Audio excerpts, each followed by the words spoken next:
And so it continues.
Victory was assured.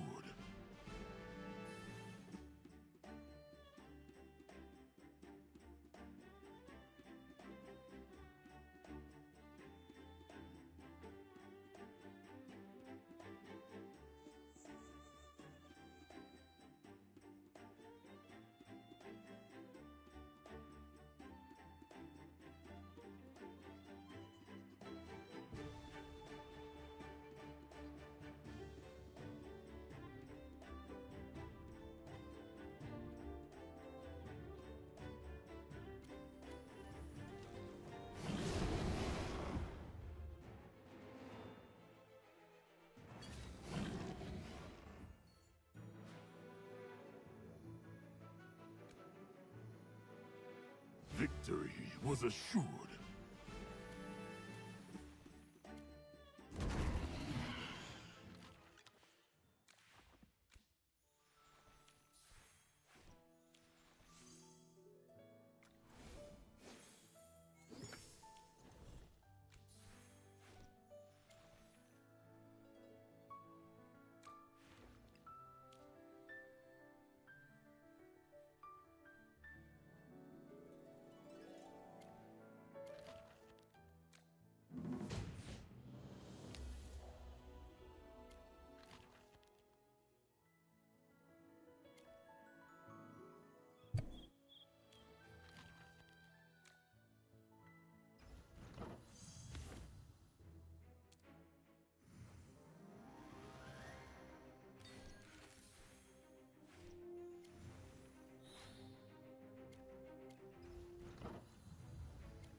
Is this delivered?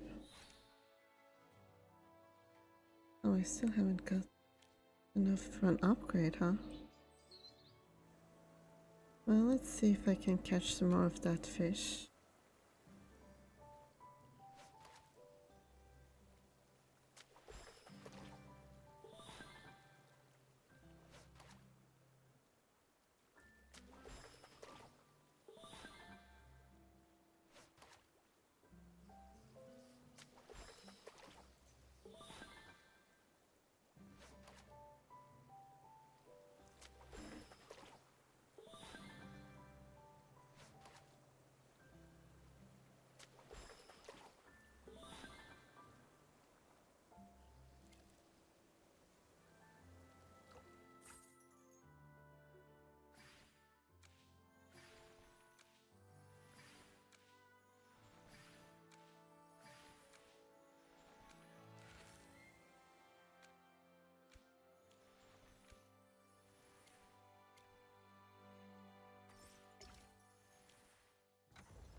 I think I already had one, so probably they won't upgrade or feature it again.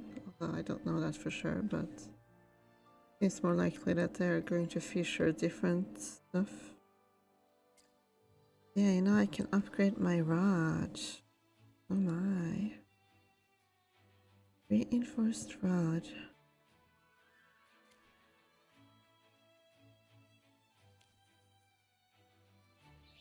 See what kind of fish I can catch now. Anything.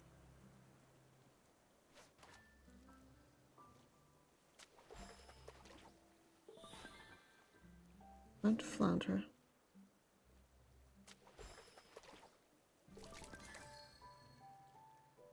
Thank you, crayfish.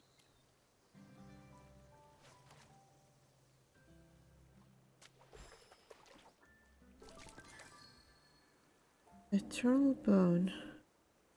With bones fully exposed, it is almost indestructible and rarely encountered in ordinary waters.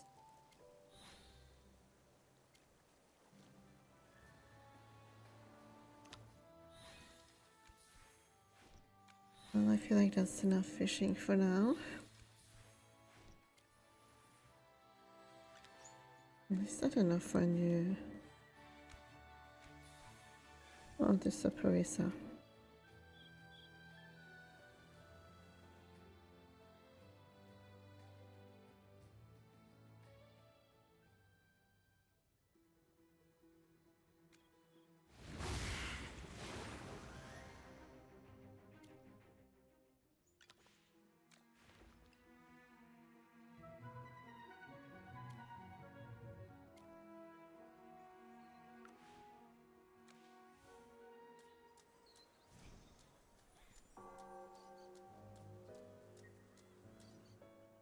Quiet!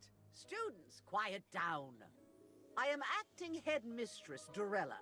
You all know me. I have an important announcement. Thanks to Envoy Evie, the staff, and the Academy Board, we've uncovered the truth behind Headmaster Lamar's death. Madame Dorella, what exactly happened? Silence! Details will be given to your instructors and passed along through them. No further questions. But with a killer on the loose, how can you guarantee our safety? This was an isolated incident. The Lyceum is more than capable of protecting its students. All you need to know is that the case is closed, and it has no connection to the selection exam. All participants have been cleared of suspicion. The investigation is over. On behalf of the Academy, I thank the royal family, the board, and Envoy Evie. I hereby announce that the Court Mage selection exam will resume tomorrow. All participants, gather at the Academy Plaza in the morning, where Chief Court Mage Siren himself will announce the details of the third trial. Oh my, they're still holding the selection exam? I heard they finally caught the one who killed Headmaster Lamar. I can't wrap my head around this. What happened? And Carrie, she had that same strange affliction and they kicked her out just like that. Okay, fine. I didn't like her. After her magic got stronger, she was always strutting around like she'd just been crowned Empress of the Arcane. And she always played innocent. Who, me? I wasn't even trying. And somehow, that made losing to her feel even worse. But then I think about it. She was expelled. No more magic, no more power. Just an ordinary person overnight. Oh my, I can't imagine a more horrible fate than that. Becoming an ordinary person. I can't even picture what she must be going through. Yeah, that sounds pretty bad. What spell should we teach the cat tomorrow? Will his cat come out again tomorrow? Have you heard of a mage called Yuta? I guess you're here for that poor little furball, huh? Its master, Yuta, wasn't actually a mage. He was just a kind, ordinary person. Sadly, he drowned not long ago. We all grieved for him. No, that can't be. That little one must not know yet. After that day, we noticed Yuta's cat started mimicking us practicing magic. I think it's trying to bring its master back on its own way, in its own way. We decided maybe letting it hold onto that hope is kinder for the cat. So we pretended not to notice and let it keep performing magic. Hello. That's heartbreaking. Let's go back to that little one. Can't say I remember where I talked to that cat, so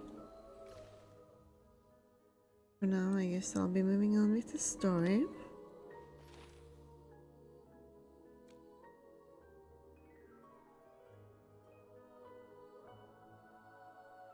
So it seems all we'll be doing is go back to rest or something.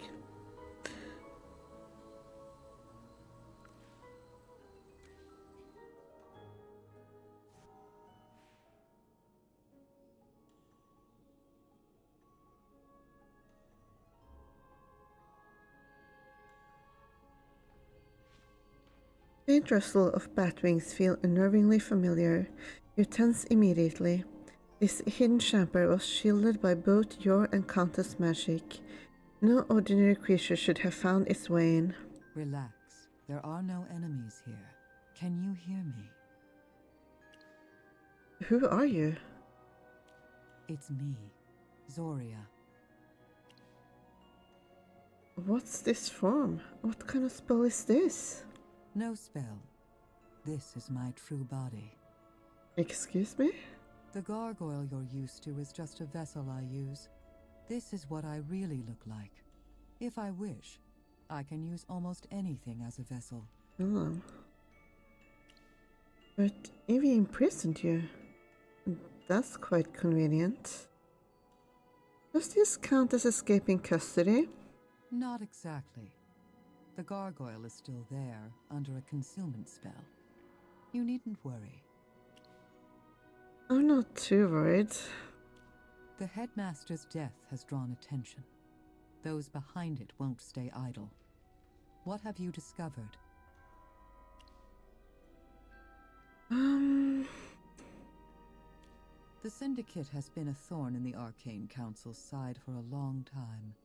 You must be careful. Even though the case seems resolved, things don't feel finished. Indeed. I agree. I'll continue investigating. Good. My spell making the gargoyle move independently will wear off in a bit. I must return soon. Perhaps you should tell Evie the truth. And reveal the Arcane Council's existence. They wouldn't be suspicious anymore. Why do I act like I suddenly know her that well? We only did like one quest together. That doesn't mean that I can trust her fully. No. Since the Council's founding, only Merlin has ever revealed their identity. The rest of us remain hidden, even from each other. Only the first seat possesses the Council's member roster, its authenticity bound by a divine pact. Even among the seats themselves, no one knows who the others truly are. As its leader, you know this better than anyone. Our secrecy is our greatest shield. The Arcane Council is the last line of defense against dark magic and hypogean forces. Our identities are secrets people would kill for. I would rather remain imprisoned than risk exposure. But... Enough. As our leader, you understand sacrifice better than anyone. do I though? I seem to mainly understand being an attention whore. During the Second Divine War, you gave up everything to protect this world. You only survived by falling into deep slumber, losing most of your power. So that's how I lost my memory. I did something like that? Wow, was I really that incredible? So that's how I lost my memory. You should be grateful you're alive at all.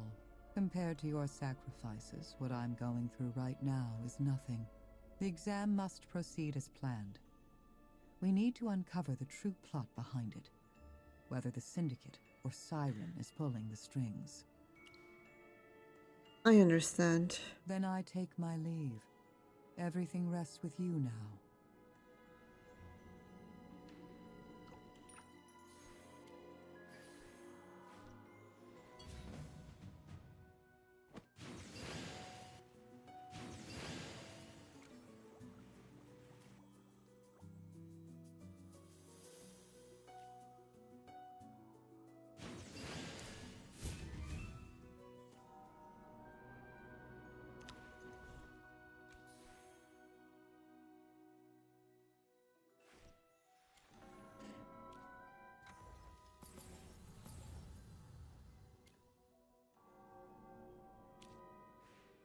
The night passes, making way for the morning light.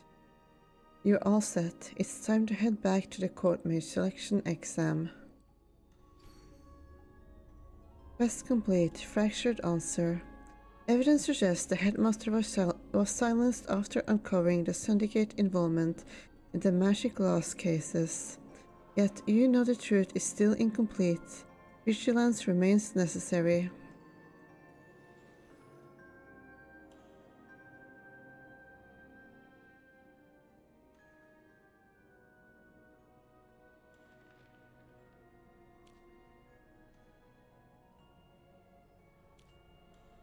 There seems to be something here, but I can't get it.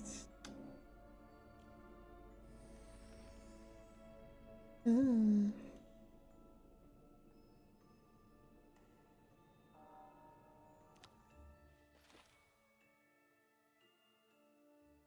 Trials resume. The morning sun shines. Make your way to Verity Plaza and get ready for the third round of the exam.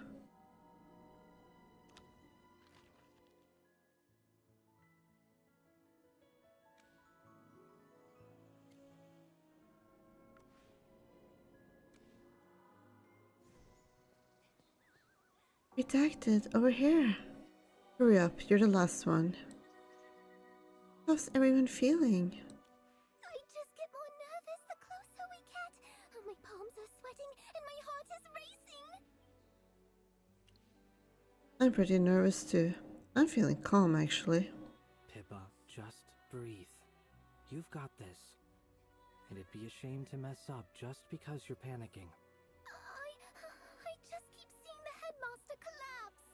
And that interrogation with Envoy Evie, she was polite, but I was still terrified. I get it. I was right there when the headmaster fell. It's alright, guys. Nothing to worry about.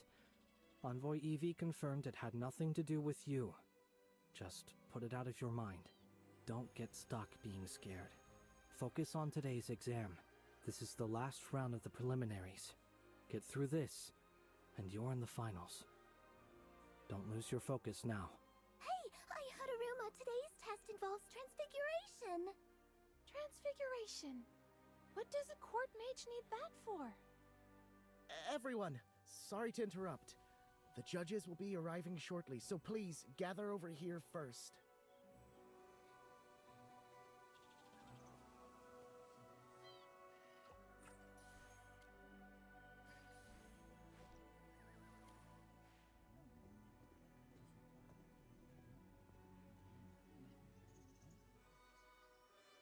Good. Everyone is on time. It's wonderful to see how earnestly you're all taking the selection exam. I do hope every one of you achieves what you came for.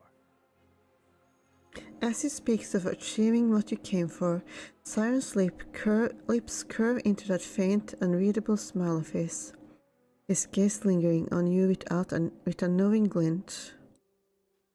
You can't tell if he knows your true identity, but from the start you felt his subtle hostility and faint probing.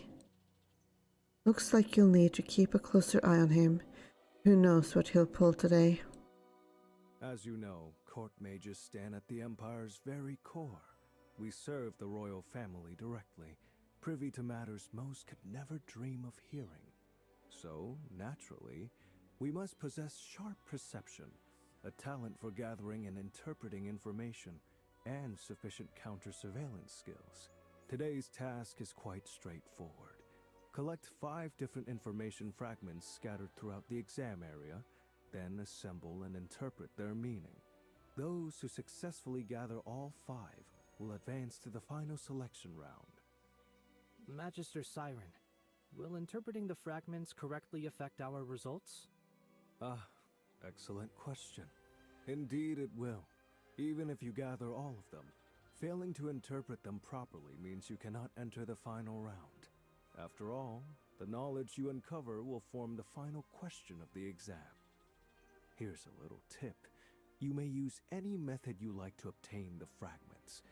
Feel free to rely on your magic, your wit, or even a little persuasive charm, if the situation calls for it. Are you saying we should compete against each other? Competition isn't forbidden. In fact, it can be quite educational. How one chooses to reach their goals reveals far more about them than success itself ever could. Yeah, I'm sure this is going to end well. Now then, I've said enough. When you're ready, proceed in groups to the Sky Realm Forest. That's where today's exam will take place.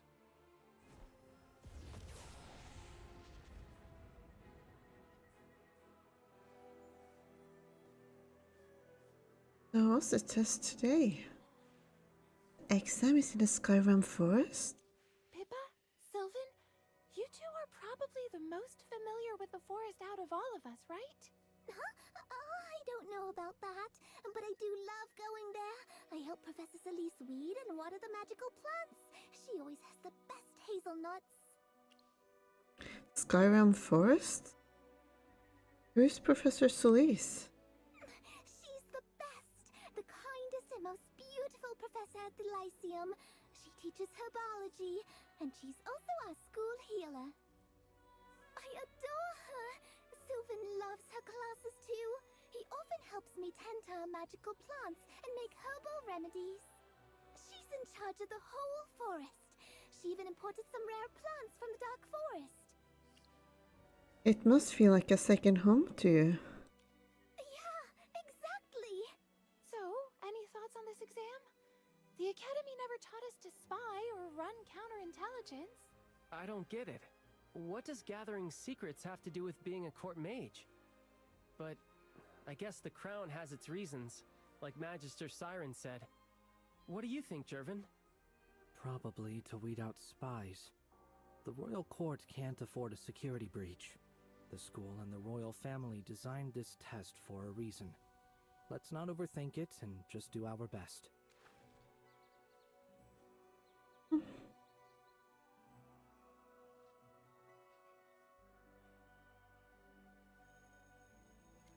Yeah, you're right. Come on, let's head to the Sky Realm Forest.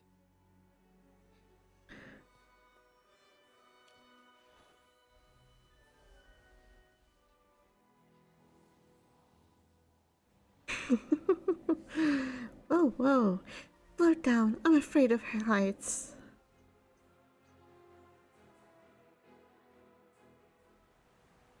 This flying carpet is brilliant. I want one too.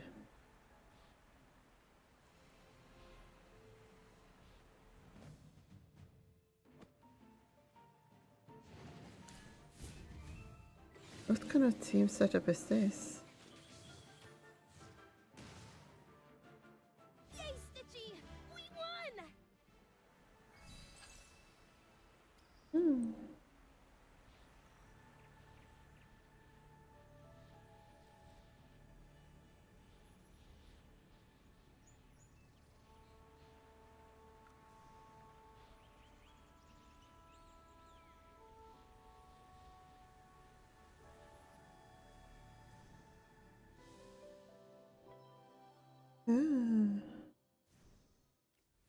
Good. So, have you figured out transfiguration magic yet? Why is it that I can turn into anything except a wolf? Hey, you're doing better than most. Warning sign. Attention, the following dangerous actions are strictly forbidden in the Skyrim forest. Jumping from heights while wearing a hood, hiding in bushes and whistling, looking out into the distance from a tall tree.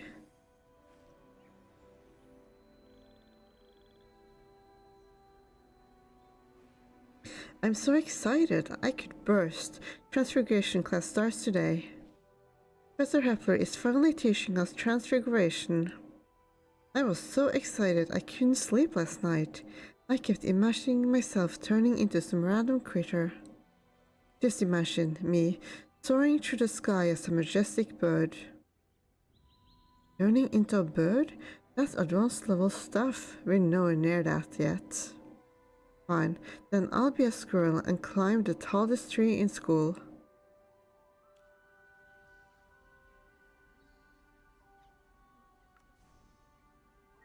Yes, he's so cute.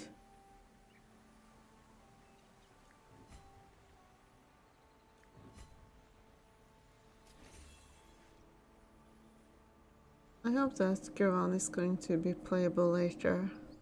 Then I can like recreate this squad when I have all of them.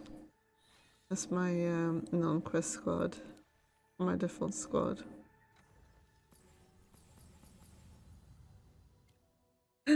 Anyway. Let's resume the trials.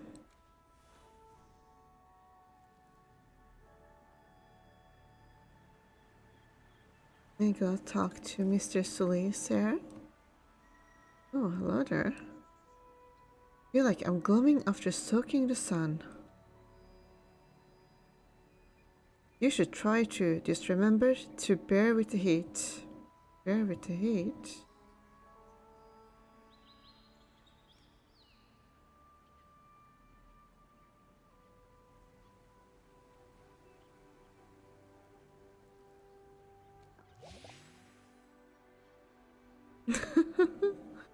That's a fun one.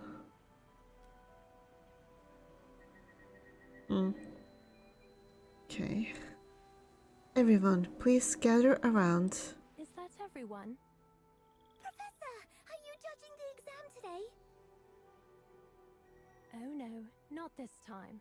The judges are Magister Siren and Headmistress Turella. Professor Hepler and I are just here to keep things running smoothly. And to make sure everyone follows the rules, of course. Is the exam location right here? That's right. The entire forest is part of the exam grounds.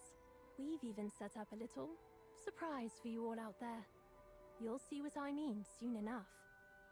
If you have questions later, come find me after the exam. I'll be happy to explain everything then. For now, I'm afraid I can't spoil the surprise. All right? Before we begin, there's a small magical aptitude test. Think of it as a warm-up. Pass this, and you'll move on to the real thing. Another test before the real one? Don't worry, it's nothing too demanding. We just need to confirm that everyone's basic magic is stable and ready. You've all worked so hard to get here. This is simply to make sure you can show your best selves. Professor Hepler will explain the details. He's waiting just ahead. Don't go any further. I'm right here. Everyone, please gather around. I heard your chatter. You're right, this test will use transfiguration. I'm going to teach you an advanced technique that might help you during the test. But before I show you this new transfiguration technique, I need to see where you're at skill-wise. A new technique? A good candidate needs both learning ability and adaptability. Follow me.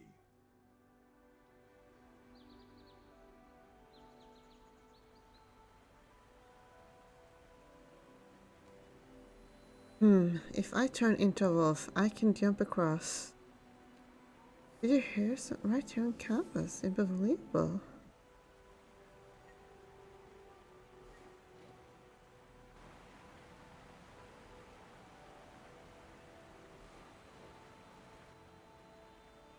Yesterday, I saw this huge bear with the face of an owl. That's called an old bear. Wait, no, I think it was Professor Hepler.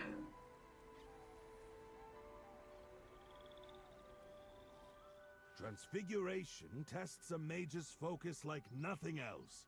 Many graduates still shudder at the mention of it. But I have to say, your skills are already well beyond your classmates. Impressive. So I'll teach you something special. Ancestral sense. Master this, and it's like gaining a second pair of ears. Or a third eye. Ancestral sense lets you tap into deeper magical energies. Simply put, a form of necromantic perception within transfiguration that lets you sense echoes of the past.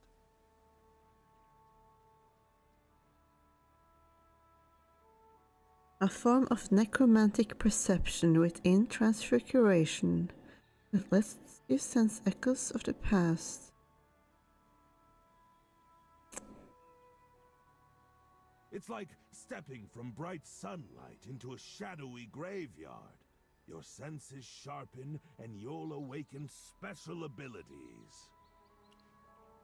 That's quite a description. That's just how Professor Hepler talks. Quirky, but effective.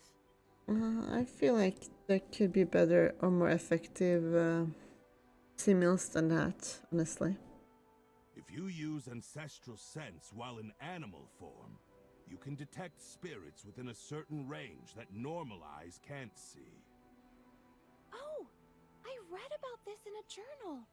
It's based on advanced theories of mental energy tides, right? Your theoretical knowledge is good, but don't forget practical application. Some of the best shapeshifters know theory but fail in execution. True mastery means making magic instinctive, like a chameleon changing colors, or a lizard becoming an owl bear. Professor Hepler's transfiguration is second nature to him. All right, let's see it in action. Up ahead, shift to your wolf form, then activate the ancestral sense. Let's see what you can find. But if someone didn't learn to transfigure into a wolf yet, did they get there through alternate means, or is this like only for those who did figure out that part already? Remember, wolf form first, then ancestral sense.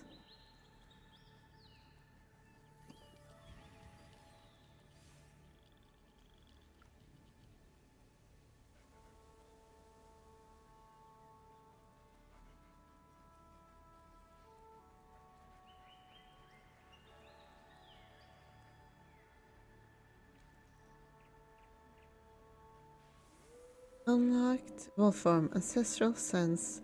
While in wolf form, tap the skill button to use ancestral sense, a power that reveals the hidden realm of spirits, invisible to the naked eye. Follow the professor's statue to find your path through this realm. In addition, the ancestral spirit may guide you towards spiritual chests and other items scattered across the spirit realm. Keep your eyes peeled for those. Excellent, you're getting the hang of this quickly. Do re mi fa sol la ti do. What are you doing? Singing practice. Ever since I turned into a ghost, nobody complained about my singing anymore. It's amazing. You're just in time. My ghost band needs a drummer. My friend, do you crave fame, glory, thunderous applause? Then come, join me on stage tonight. We perform at the grand ball. Although, you don't seem to have hands. That might be a problem. I could howl. You know, I'm sure that would sound nice, right? Ooh, this is giving me Zelda vibes when you get like the lens of truth or whatever.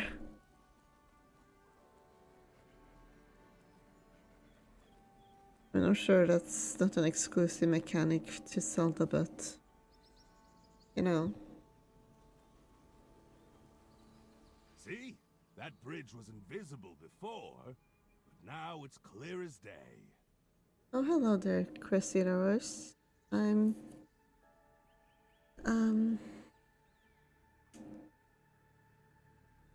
learning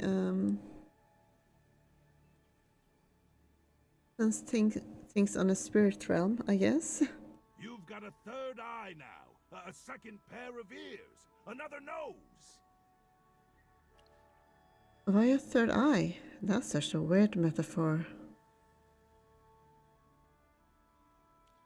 Feel more, analyze less. Most secrets work the same way. They're hidden until revealed by the right method. Take these ruins. They look ordinary, but with ancestral sense, they'll show you all their secrets. Yeah, well, I was just thinking about how to explain what I'm doing, but I forgot. But I was a little unsure how to explain that in a succinct manner. But that's what I'm doing in the game, basically. Go on. Use the spell to study the ruins and solve their mystery.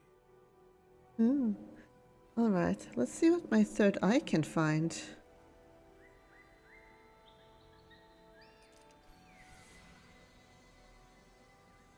What if I turn into something and can't turn back? Maybe animals have been transforming into us this whole time.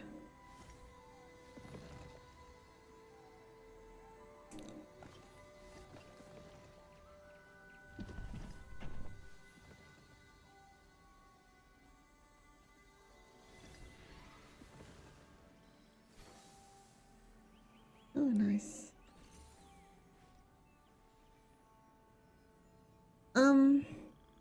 He's doing fine, I think.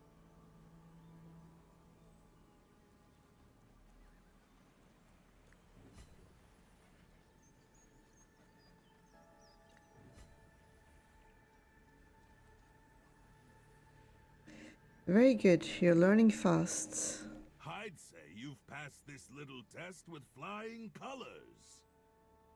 Professor, can we go take the main exam now? Hold on. I've got a few more things to say. You're among our best students. Whatever happens in this selection, I'll be proud of you. No, this is the only one. I did play the other game, AFK Arena, for a while, which is like the predecessor to this one. But the grind became a little too much, so now I stick to this. The journey.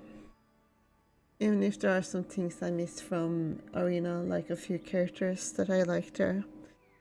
But I can only hope that they will bring them over to Journey eventually.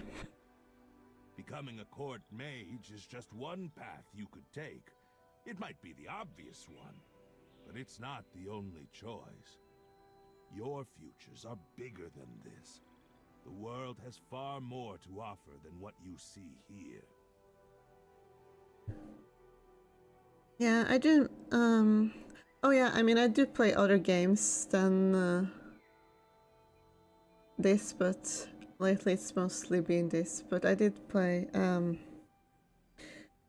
was playing Danganronpa for a while, but and I played the first two games, and I think there are like a couple games left, but I'm waiting a bit before I get into those.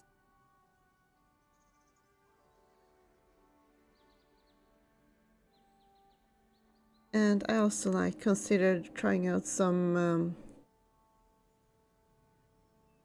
how I thought about it somewhat. But I haven't really focused so much on that. But maybe eventually I will feel like in a creative mood and try to make something. Remember, explore the world with respect and practice magic with reverence. Whatever path you choose, carry those principles with you. I can see I've lost you both. You look about as lively as two slugs in salt. I won't keep you any longer. Go on, get moving. It will be hard to navigate this forest without transfiguration. I hope Garon's okay in this kind of terrain. Yeah, I wonder how transfiguration works if you're like, you know, wheelchair or you have some other kind of handicap. Like, is he able to run around like a wolf? Like, I remember this being a subplot in Animorphs that where they would like give morphing gifts to kids in wheelchairs and such, and so when they turned into an animal, they were able to move around. But then they were basically being used as soldiers or like as a sacrifice, so it was kind of grim.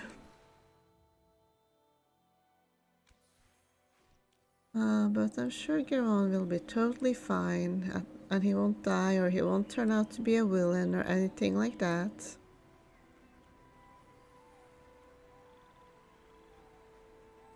Looks like Garon was right about this, about working alone. Don't worry, this test isn't about being fastest. This way, we can use transfiguration to jump across.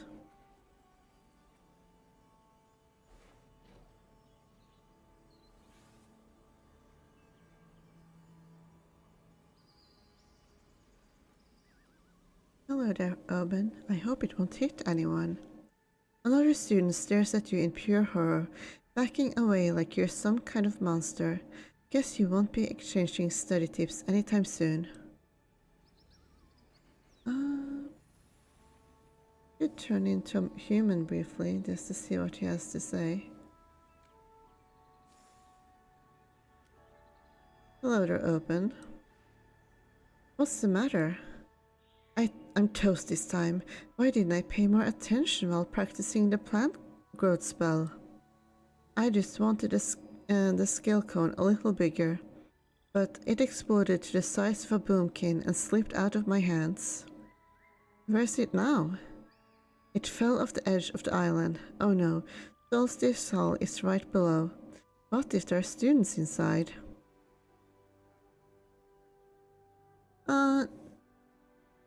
No, thanks. I'll try to make something myself if I get an idea.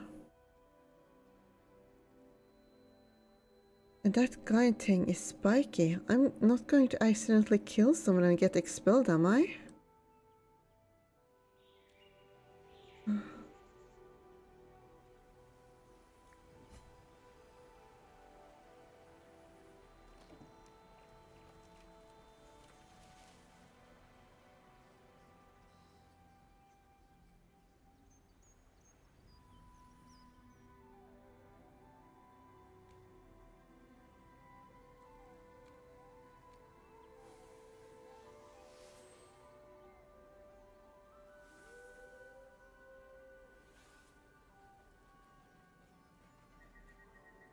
There's so many wolves here. Should we try talking to them?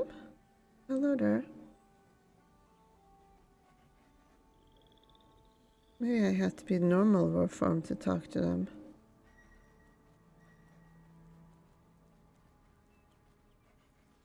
Because they look like normal non-spirit wolves. Hello there, Alpha Wolf. Ugh, 2 legs. More 2 legs. Kepler said to ignore them. He has kind of a sexy voice. Can we eat them? I'm hungry. No. Kepler's pack, not prey. Go gnaw your bone. Excuse me, Mr. Wolf? Can you tell us what's happening? Why are you all gathered here? Man, why is the transfiguration wolf so ugly? Mr. Wolf. It's El Jefe. 2 legs. Right, El Jefe. What's going on around here? Those 2 legs down there, feasting. Took our meadow. Loud as thunder. Smells worse. I can't even nap. El Jefe, what are the humans doing? How should I know? They yap and squeak. No real words. Like birds without wings. We know a bit of human language. We can help chase them off. Brave pups. Fine. Go watch the two legs. Bring back what you see. Good scouts eat first tonight. On it, Al-Shafi. And keep low. Don't get caught. Those information fragments you need. You might find one at the gathering up ahead. Oh, quest complete. Trials resume. With the investigation temporarily settled, the selection exam resumes. In the third trial, contestants must gather 5 information fragments and interpret them correctly to move on to the last round.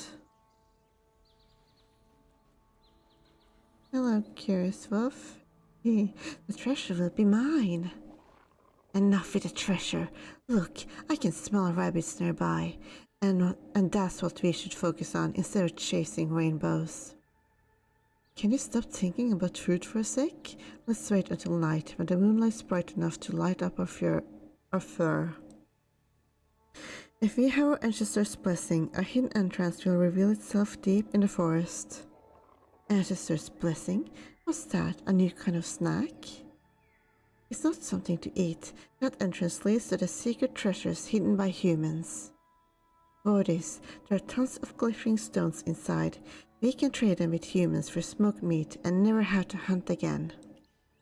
Is that true? Who are you? I never seen you around. Well, I never lie to my own kind. Just promise you'll share the treasure if you find it first.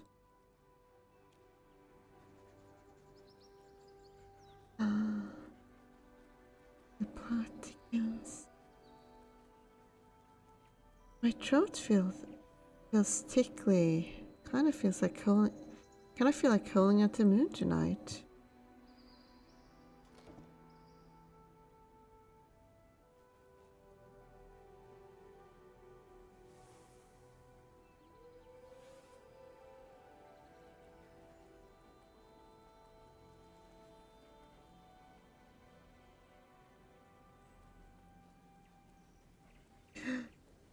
For sure. My foot falling at the moon. Do I even have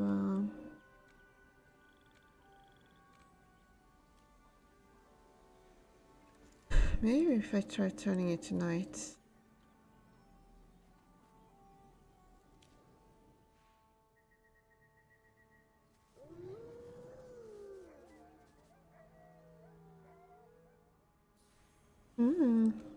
Alpha, the call of the pack answers your call. As long as this doesn't turn into an Omegaverse. Oh. I'll finally be getting a uniform soon, that's something.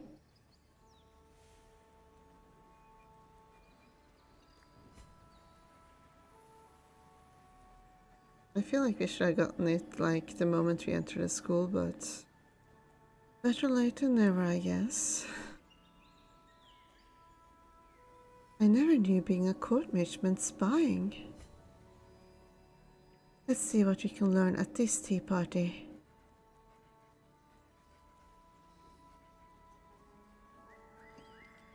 Whoa, it's packed and that food smells incredible. I wish that they had us follow her in her wolf form, because we do see her as a wolf during the dialogue, so they could have given her a wolf form here as well, I think. Make them float on their own? Easy.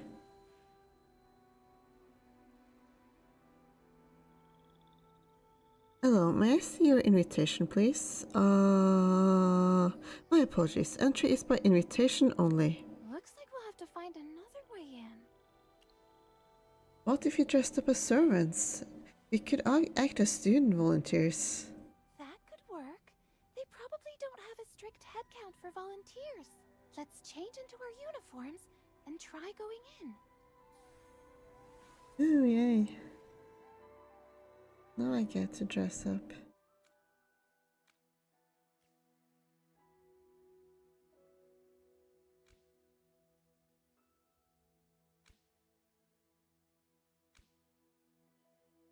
That's kind of cute.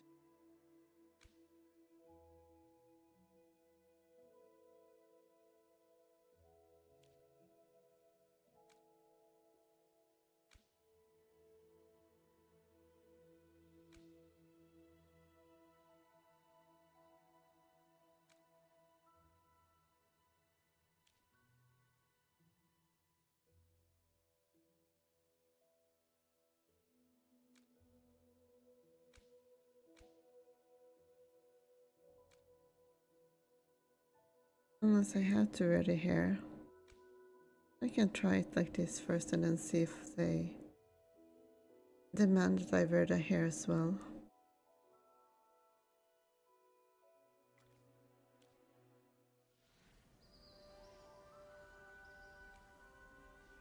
And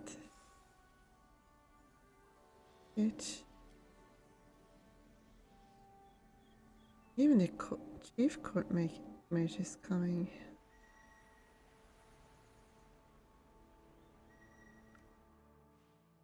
Okay.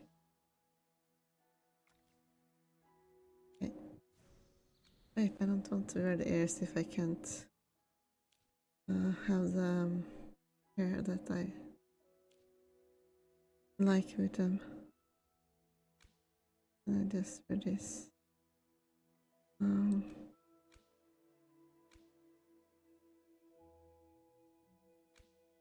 Or nothing, I guess.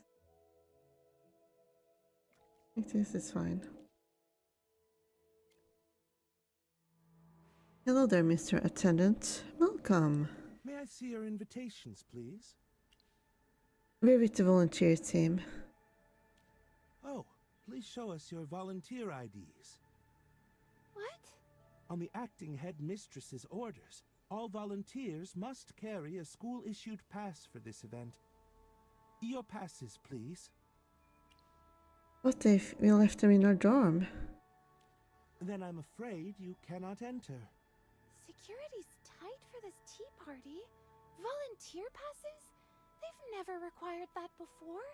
That probably means there's valuable info to find inside. We need a new plan. Go figure.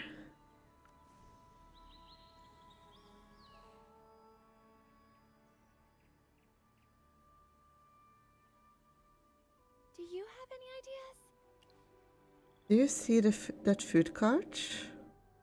People can't get in, but animals can. I mean, you would think that in a school that teaches students to turn into animals, that they would have strict rules for what animals can get inside or not, but... Yeah, but even pushing a cart, we can't pass for real servers. We can stow away on the cart. That's it. We can turn into hamsters, small enough to sneak in with the food. Hiding under a serving plate would work perfectly.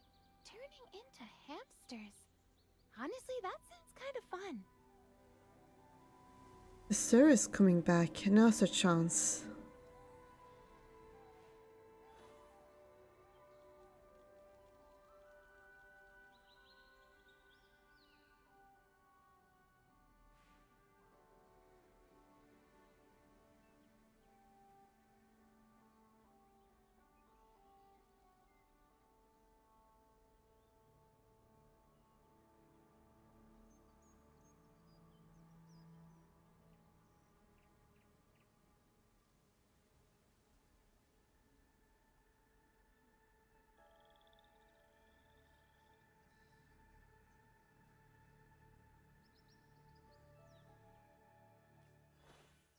At the tea party, Siren is whispering to a suspicious-looking wolf hiding in the bushes.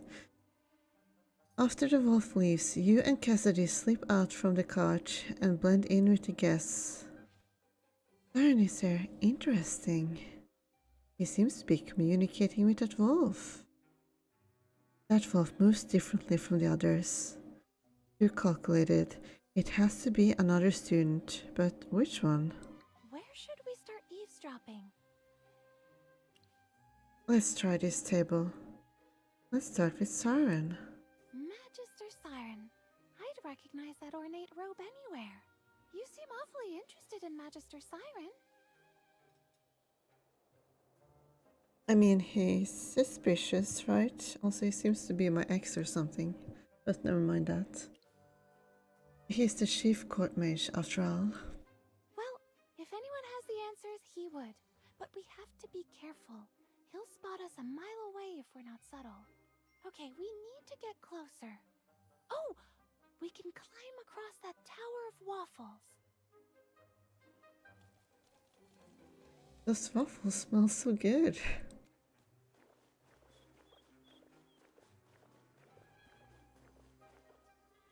Our house is really that tiny compared to the cupcakes. Look like a little merry-go-round. So cute.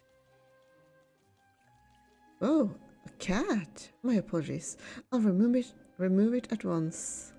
No, the kitty can stay. It's adorable. Oh, hello there.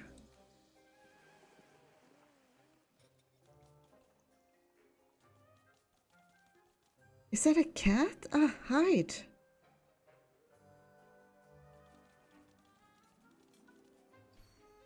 Avoid the black cat.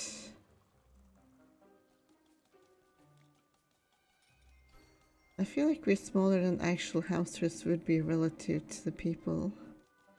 But I mean, these are magical hamsters, so phew. We dodged the cat. That was difficult. Let's hide behind this cup and listen in. When it comes to the Lyceum's famous alumni, the most legendary has to be Magister Merlin, right? I heard she became head of the Secret Arcane Council after graduation. Merlin. Now there's a name that carries weight. Such a renowned magister. Though, amusingly, no one's glimpsed her in 20 years. Makes one wonder what she's been up to, doesn't it? True. She's still listed as a distinguished visiting professor, but she hasn't taught a class in ages. Maybe that's how I should have infiltrated school, by turning into a professor. I mean, I feel like that wouldn't be less suspicious than like other new student that's somehow more talented than everyone my age. I've only been teaching for 5 years, so I have never met her, but I did get to visit Magister Merlin's hidden magic tower. Oh? Merlin has a tower at the Serene Lyceum? Yes! It's usually invisible and only appears on special days. When it's accessible, students can get permission from the headmaster to visit the first floor. Just the first floor? Yes, the upper levels are sealed by a magical barrier. How fascinating. Could an outsider like me visit? I'm not sure. You'd have to ask the headmaster. Or, I suppose, acting headmistress Durella now. You have a magic tower in the Lyceum? You search your memory for clues, but nothing comes up. Amnesia really is a pain. Could this be one of the information fragments needed for exam? We should note this down. I'll have to investigate that tower. You take a note of this clue and prepare to listen in on the next group. Let's try further in. Professor Onia's arm is blocking the way. What do we do? Fight her. Okay, I guess we'll try. I get an idea. Sorry, Professor, but your sleeve is about to get wet.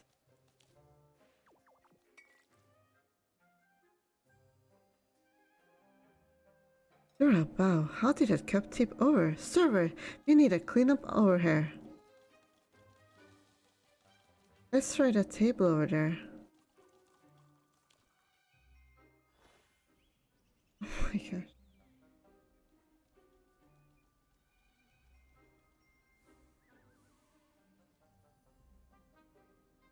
Excuse me? You don't have an invitation. Please leave.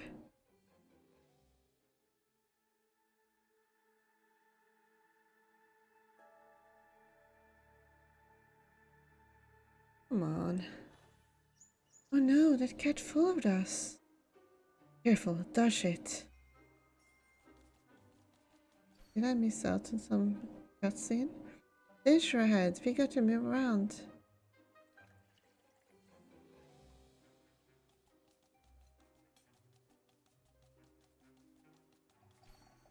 Challenge it.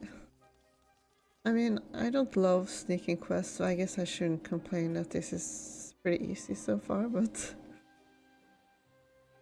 it's kind of funny. You're the divination expert here. Are meteor showers the best time to read a star chart? Oh, I missed the answer. Oh well. They're talking about the meteor shower. Let's get closer.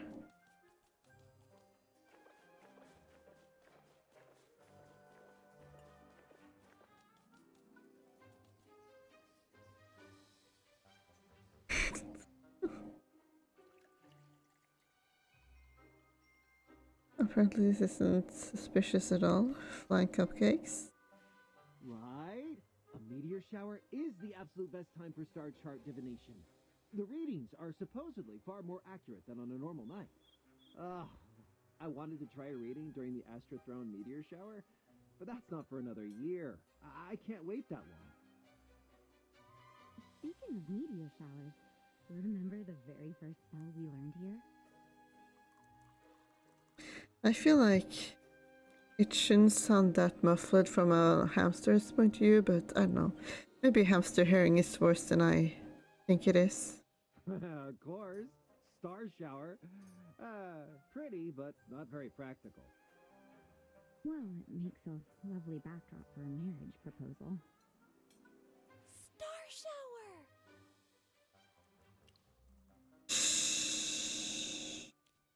Sorry, I just got so excited. Star shower was the very first spell you taught after becoming a professor at the Lyceum. You said magic should bring people joy, and you wanted every student to remember that. So you picked this spell.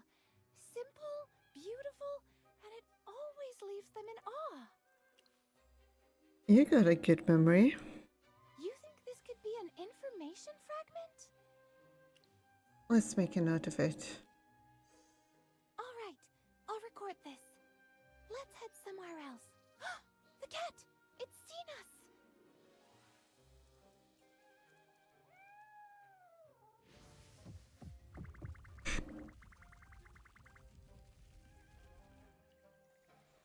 Don't look back. We're hamsters. Shoot through this cookie wall. Oh fuck. I'm going to die. Right.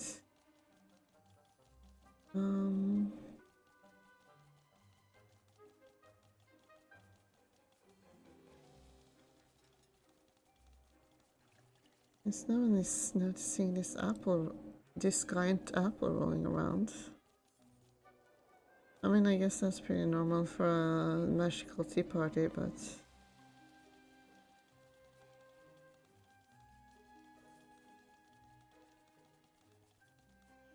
Quick, jump down. Let's go.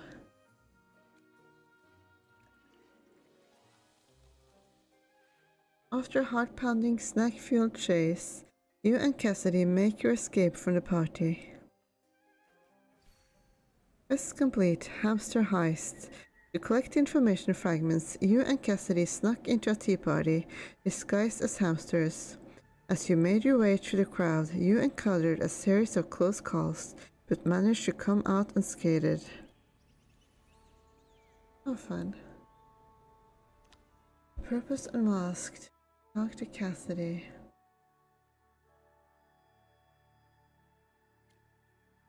Let's see if I can try some different here.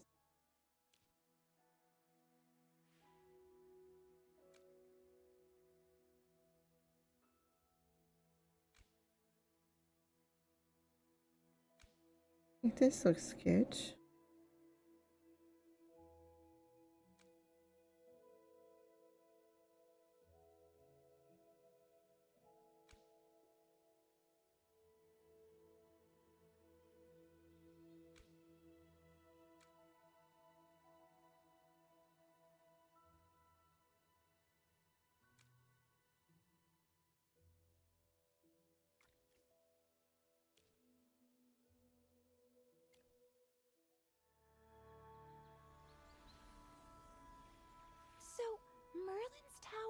and the Star Shower spell.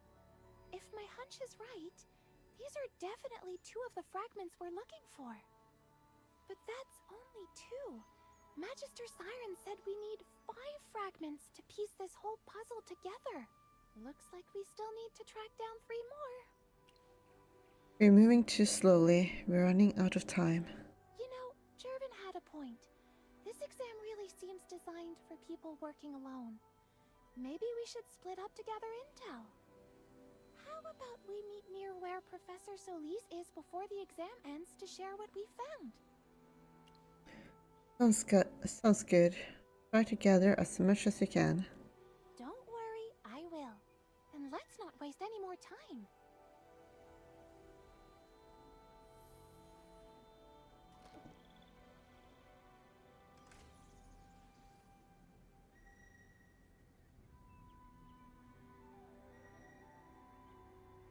That's got to be the wolf Siren was speaking with earlier. You should be more careful. Back at the tea party, there were a couple of suspicious hamsters. Relax, will you? No one followed us. The wolf's voice sounds distorted. You can't tell who it really is. But what shocks you more is that a black cat speaks. There's something familiar about that cat. You rack your brain trying to remember. Do I know anyone who has black cats? Ladies and gentlemen, welcome to the final act. How do you like my new little pet? It's Illusia, the one who woke the giant golem in Remnant Peaks. She always had a black cat with her. What's her cat doing here? And who's that wolf? Are they the ones behind all this? Pretend you're part of the scenery. A flashy transformation spell? You never could resist the drama. If anyone remembers the spell's restrictions, you'll be exposed instantly. Do you want the first act of your little play to end in disaster? With so many students using transformation magic, I'm safe for now. But I'll be careful. Now, madam, what's this about? I see. You like the spotlight. You think being the main character means you can do whatever you please? I mean, seems to work for me at least. Don't forget, I brought you that gift back from the rift. I can just as easily take it away. That gift. You didn't give it to someone else, did you? Developed a taste for it, have you? Let me be perfectly clear. Stop using transformation magic. I won't let this performance fail because of your stupidity. Wait, someone's coming. We need to go. The cat and the wolf immediately bolt in opposite directions. You have to choose one to follow, and you only have a split second to decide. If I can find out who that wolf is, it might lead me straight to the person running this whole show. You make your choice and take off after the wolf.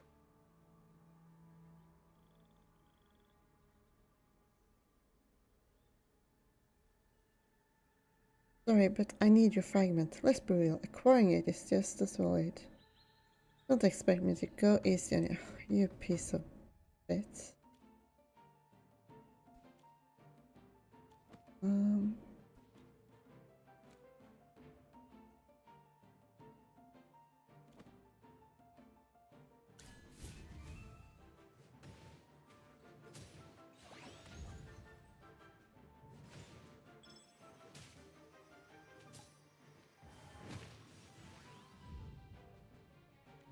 I need heals.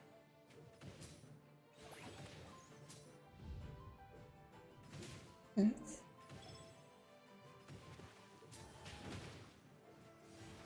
A healing spell is a bit unnecessary, it seems.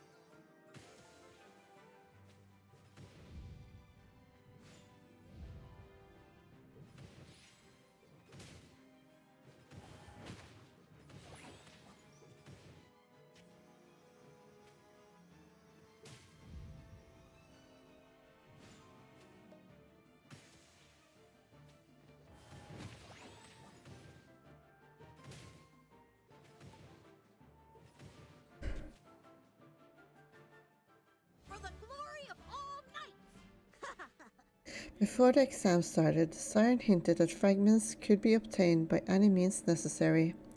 Seems everyone took that literally. You realize now that eavesdropping alone won't cut it. Fighting other participants might be the only way forward. You don't even care that much about becoming a court mage. I mean, do I even want to be a court mage at all? But to get to the bottom of this, you can't afford to lose now. Your eyes fall on the Ravendi and Anita, who look thoroughly defeated. I knew that I'd fail. Whatever. I never stood a chance against Cassidy or Jervin anyway. Losing to you isn't too much of a surprise. But if I don't challenge you, I won't get enough fragments, and I'll fail either way. So I might as well try, right? You never know. That's a good way to look at it. Thanks for saying that. Here, you can have my fragment. I overheard Magister Siren talking to some nobles about something called a memory star. He said it's a special artifact that uses memory extraction methods to preserve someone's thoughts. Perfect for safeguarding important memories. Memory Star? The name sounds oddly familiar, but you file it away for later and turn to Ravendi. Well, I'm out anyway. Might as well make this fragment useful for someone. Some of the professors were talking about a magic door that appears under certain conditions, leading to some hidden place. You know, I'm actually curious now. You, Jervin, Cassidy, I wonder who'll win. Well, as a defeated contestant, I'm heading out. Good luck. You have half the fragments now. Victory is close. But after a moment's thought, you decide to go back searching for that wolf. I think it went that way.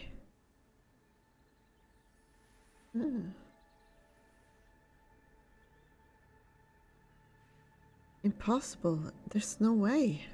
Is that you? Did you see him? You look like you've seen a ghost. I saw Jervin. His legs, they've completely healed. You can't be serious. Why would I joke about that? I snuck into the tea party and overheard Professor Hepler talking about the limits of transformation magic. He said if someone has a physical disability, they keep that disability even when they transform. Okay, so this is not like in Animorphs then. After I heard that, I got worried about Jervin passing the exam, so I went looking for him. Wait, you weren't working together? No, he said we'd be less noticeable apart. We went in separately. Has he never shapeshifted before? Not in front of me, at least. So, what happened? I transformed into a wolf and tried to track his scent. You know his scent that well? Yeah, he drinks this tea made from sunfire blossoms for his leg pain.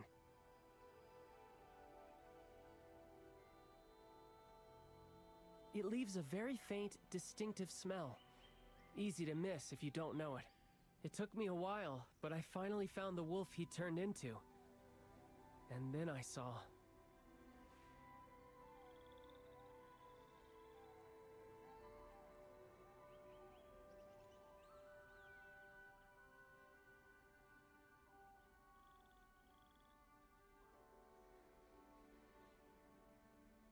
I saw him moving around perfectly fine, and I was thrilled.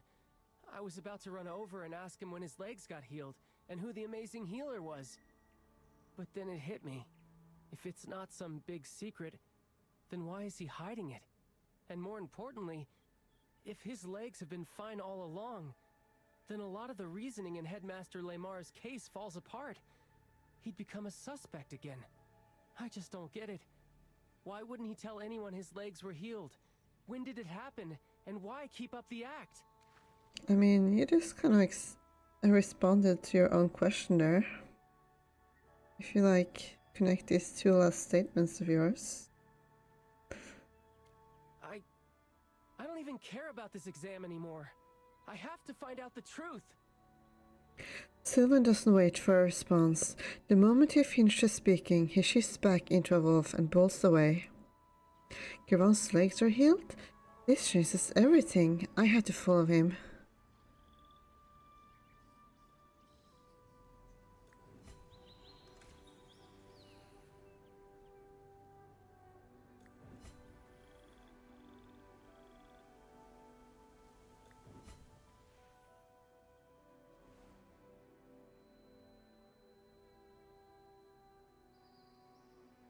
I'm so sorry, but I really want to win this.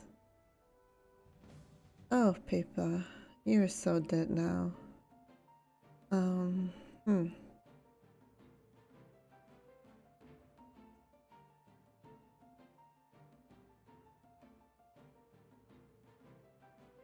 Time for today's lessons.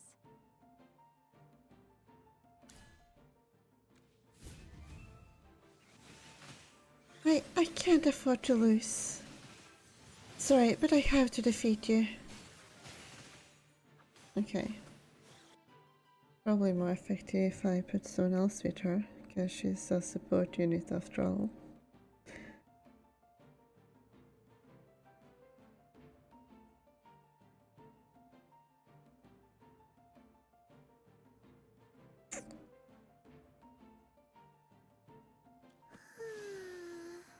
I'm sleepy.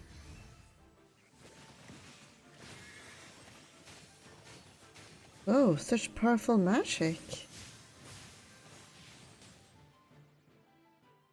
I had a wonderful dream. For a second there, I really thought I had a chance. You're just incredible. I gave it everything I had, and it still wasn't enough. Professor Celise is going to be so disappointed in me. I let her down after all her help. I knew becoming a court mage was a long shot, but making it this far, I guess I started hoping, you know? Maybe I actually had a chance. I just didn't want to disappoint Professor Celise. That's why I fought so hard. So, please don't take it personally. Don't worry about it. That's the spirit of competition. Oh, you're not upset? Oh, that's a relief. I was worried you'd be mad. Then take this. I saw Magister Siren show the symbol to Lady Dorella. Then he wiped it away really fast. He said it was a huge secret. Even though Pippa's drawing is rough, you recognize it instantly. It's the emblem of the Arcane Council. What is Siren playing at? Why is the Arcane Council symbol part of the selection exam? And the Adamant Syndicate seems mixed up in this too. It all points to one thing. This selection might really be about targeting the Arcane Council. You fight down a wave of anxiety and decide you need somewhere quiet to piece this together. I have no idea what the symbol means, but you probably do. Feel free to talk to me anytime. I'm out of the running now anyway. I think I'll go find Professor Celise first. I owe her an apology.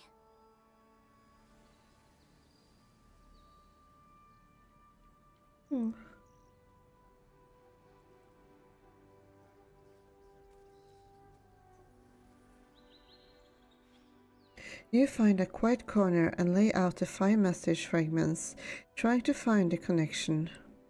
Merlin's secret tower, meteor showers, and the star shower spell, a magic door that needs special conditions to open, the memory star, and the Arcane Council.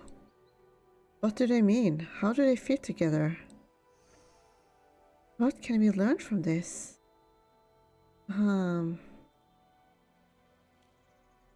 built a hidden tower at the Lyceum that only opens at certain times. The Astratron meteor shower is set to appear in a year. Merlin's first lesson after joining the Lyceum was a spell called Star Shower. Deducting. Is the meteor shower the key to opening Merlin's tower? Guess not. Memory Star. Mages can copy and store their memories using a magical item called a Memory Star. There's a big secret hidden in the emblem of the Arcane Council. Some portals lead to hidden locations but only open under specific condition. I feel like that's maybe linked to this as well. Perhaps a meteor shower or the star shower spell opens the hidden door. That door could be the entrance to Merlin's tower. And then I guess I have only these 2 left. Arcane Council and distracting. Did someone use a memory star to hide a big secret about the council? You're the head. You'd have access to all this knowledge. Is that what's hidden in your tower? Congrats, deducted successfully. So the final test of the court mage selection is to open a hidden magic door during the meteor shower. Enter Merlin's tower and retrieve a memory star containing information about the Arcane Council. You realize the true goal of this exam might not be the title of the court mage at all, but to uncover classified information from the Arcane Council. As for the role of the Adamant Syndicate, you think back to the Black Cat's words, Garon's behavior, and Sylvan's suspicions. A startling theory takes shape. Maybe Garon is the Syndicate's plant among the candidates. So then, who's really running the show? Siren, the Syndicate, or is Siren part of the Syndicate himself? You need more information before you can be sure. You decide to start with the exam itself. You have to find out who created and approved a test that involves stealing secrets from the Arcane Council. That's blatantly improper.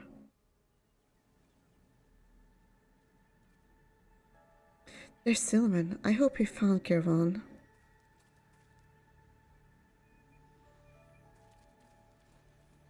What should I do now? Steven looks dazed, not noticing your approach until you're right beside him. The look on his face tells you everything. Whatever he learned from Garan, he didn't want to believe. You okay?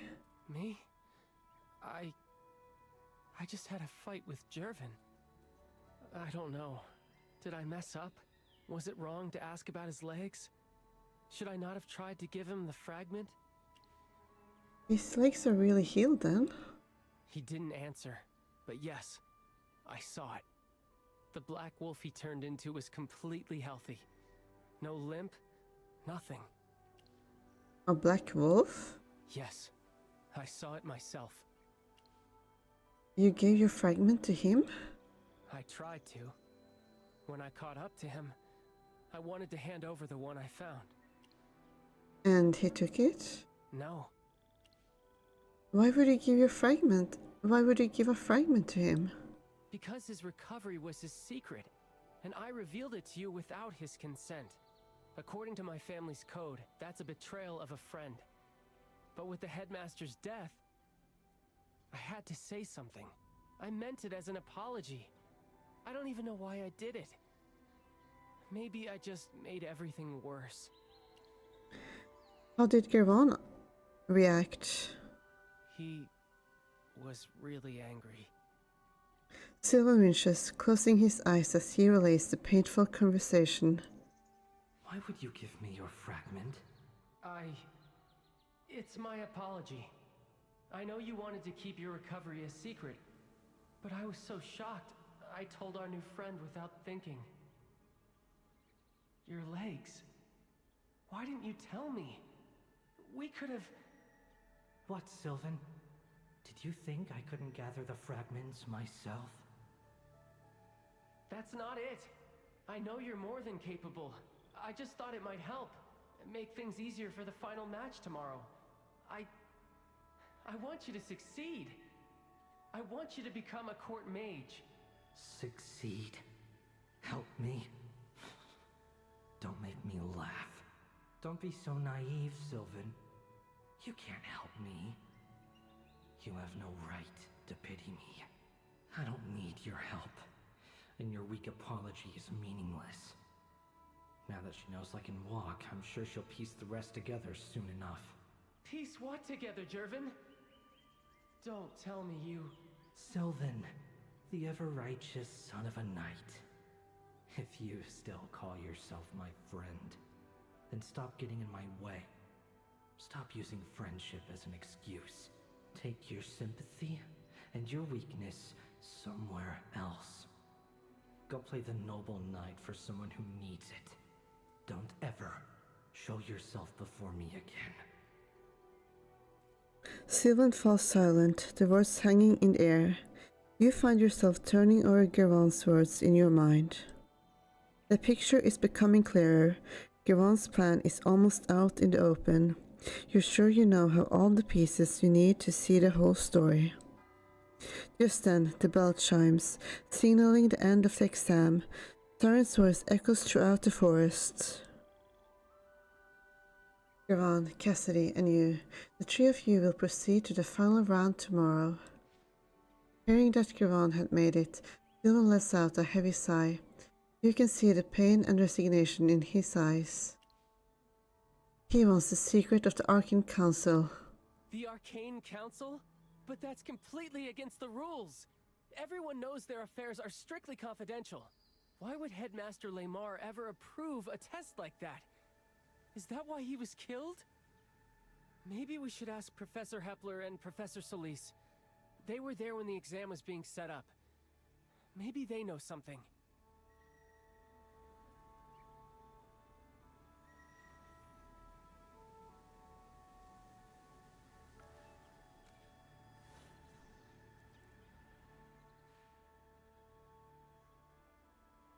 I let you down.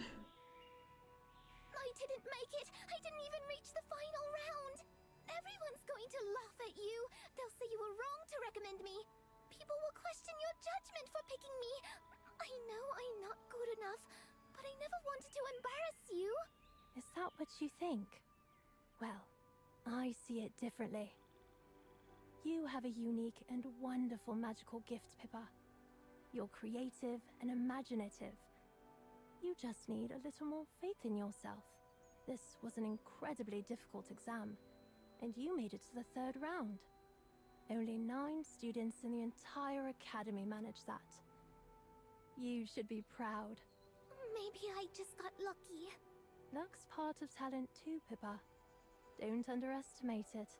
Oh yeah, I mean in the Danganronpa universe, that's like a special talent.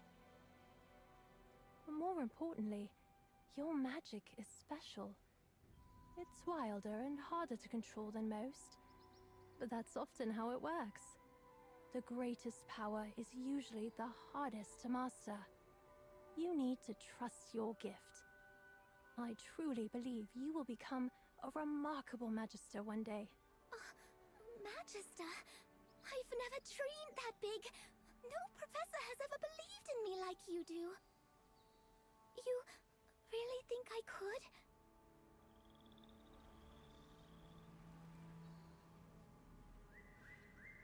Congratulations, Redacted. I heard the results. You made it to the finals. Congratulations. How are you feeling about tomorrow? That was impressive work leading the pack today. Well done on making the finals. It seems Professor Solis and Hepler didn't know the specifics of the exam. After a moment's hesitation, you decide to be direct. Who designed today's exam? I'm not sure, but the Chief Court Mage had to approve everything. Magister Siren did visit the venue. He made a few last-minute adjustments to the questions to better suit the environment. The headmaster also stopped by to check on our preparations. It was just a few days before the selection started. He asked all about the venue and the tea party setup. He actually loved the idea of students using transformation magic to infiltrate the party. But then he suddenly got very angry. He kept asking us, "Are you absolutely sure no one tampered with the questions?" We told him Siren had been there to make minor adjustments. Lamar seemed shocked. Actually, looking back, he was more than shocked. He seemed afraid, and then he just left in a hurry.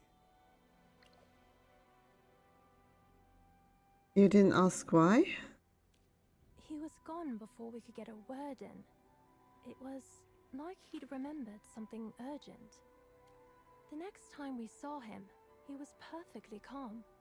I asked him about it privately, and he said everything was fine with the selection.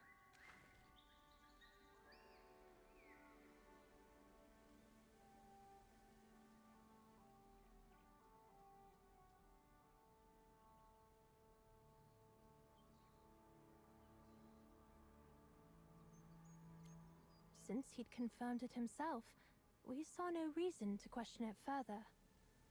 Wait, do you think there's something wrong? Is the headmaster's death connected to all this?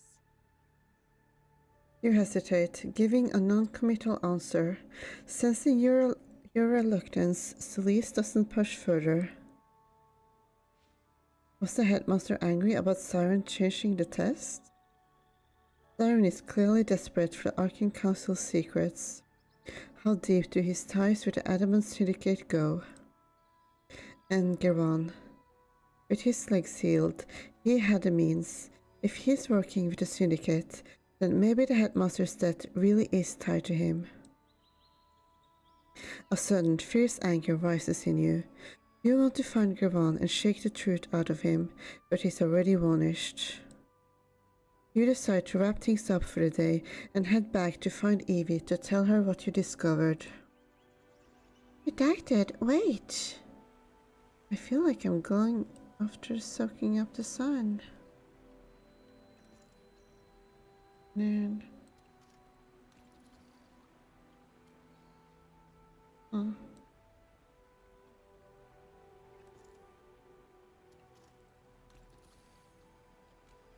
Sun-fueled. Sunbathing can solve everything. If it doesn't work, it just means the sunlight isn't strong enough.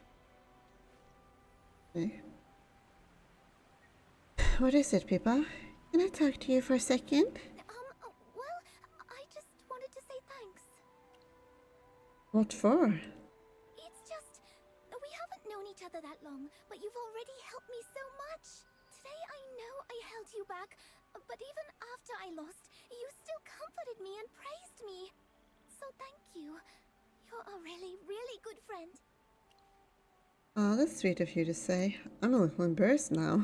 Also, I kinda overheard you talking with the professors earlier. It sounds like you're keeping something from them, aren't you? Am I? Not that I'm asking you to tell me your secret. What I'm trying to say is, if you need anything, I want to help. Even if it's a secret, I can be discreet. Thank you, Pippa. So if you ever need anything, just come to me, okay? I might not be as strong as you, but I'll do whatever I can. Don't forget about me. Well, Cassidy, when did you get back? Just now. I didn't catch everything, but if our new friend needs help, you can count me in too. Count me in too.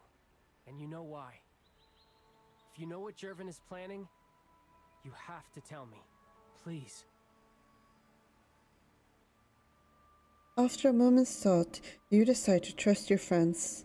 You tell them the real reason behind the court mage selection exam and ask them to keep it completely secret. Shock, confusion, anger. You can see the news sinking in. They need time to process this new information. You pat their shoulders reassuringly before stepping away, leaving them space to think.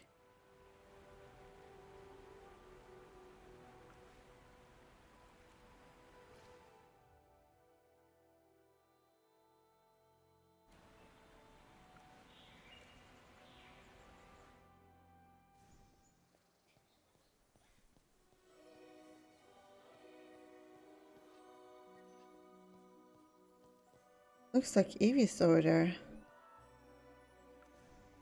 You came to find me in a hurry. What's going on?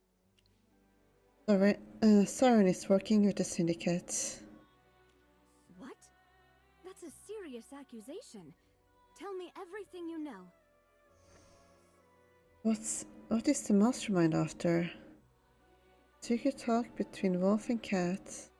During the selection exam, a wolf, possibly Geron in disguise, was seen speaking with Elusia's cat. She mentioned giving him a gift brought back from the rift. I don't think that's what they're after, but Geron's healed legs, but I think these were at least connected. So it doesn't exactly answer what she's asking. What is she after? At the afternoon tea, Siren appeared to cover for a wolf believed to be Giron in disguise. Siren secretly altered the court mage selection exam. The revised questions seemed designed to probe the Arcane Council's secret.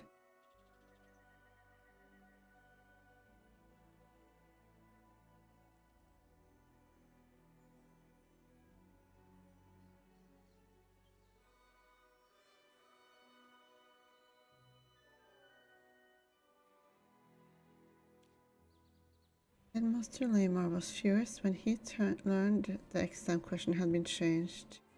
He was found dead the next day. And after the headmaster found out the exam question had been tampered with, did he investigate further? Or did he confront the people responsible? If he did, that could be the real reason he was killed. What? That's a serious accusation. Tell me everything you know.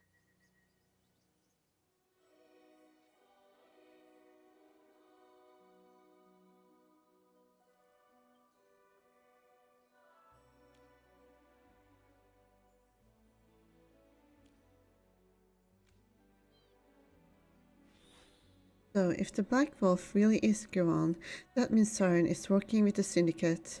Their influence might have already seeped into the royal court. What? That's a serious accusation. Tell me everything you know. Headmaster's reaction and Giron's healed legs. Not sure how those are connected, but let's see.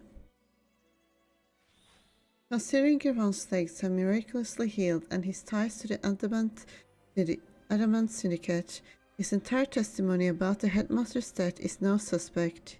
He must be treated as a prime suspect and investigated thoroughly. Compared to some random flying monster, Giron seems far more likely to be the real killer. What? That's a serious accusation. Tell me everything you know. Congrats, deducted successfully. The Adamant Syndicate may already have planted spies inside the royal court, and Siren is working with them. The selection exam is designed to extract confidential information about the Arcane Council. As for the headmaster's death, the most likely killer is Giron, who's been under the Syndicate's control. The Hyperfiend attack was just a distraction. You realize how serious this is, right? For the Serene Lyceum, for the royal court, this changes everything. Don't do anything rash. Right now, it's only speculation. We don't have the evidence to back it up. If this isn't handled carefully, the repercussions across the Empire could be catastrophic. It could shatter the balance between the crown, the nobles, and the mages, and unleash a storm we can't control. This is urgent. I need to inform the Queen immediately and await her direct orders. I'll have my people keep a close watch on everyone involved. We can't let the situation spiral. As for you, be careful. This is no longer a simple investigation. It's a gathering storm. Any ship caught in it, big or small, could be dragged under. But no matter what happens, as the head of the Arcane Council, your first duty is to ensure its safety. Meanwhile, in a secret location,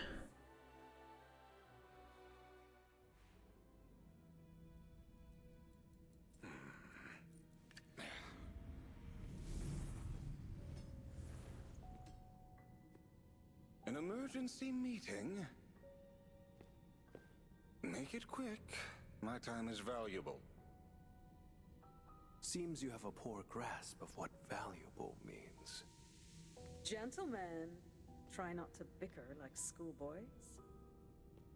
Everyone, the exam has taken an unexpected turn. We need a solution. That sounds like your problem. I only care about business. Business hasn't been great recently, with Merlin at the Lyceum. So that's what's got you so enamored. I've brought a gift back from the Rift. A twisted power that retains reason. With that, where's my reward? Now is not the time to talk about rewards. Let's settle the matter at hand first. Then, perhaps you want to hear what I have in mind.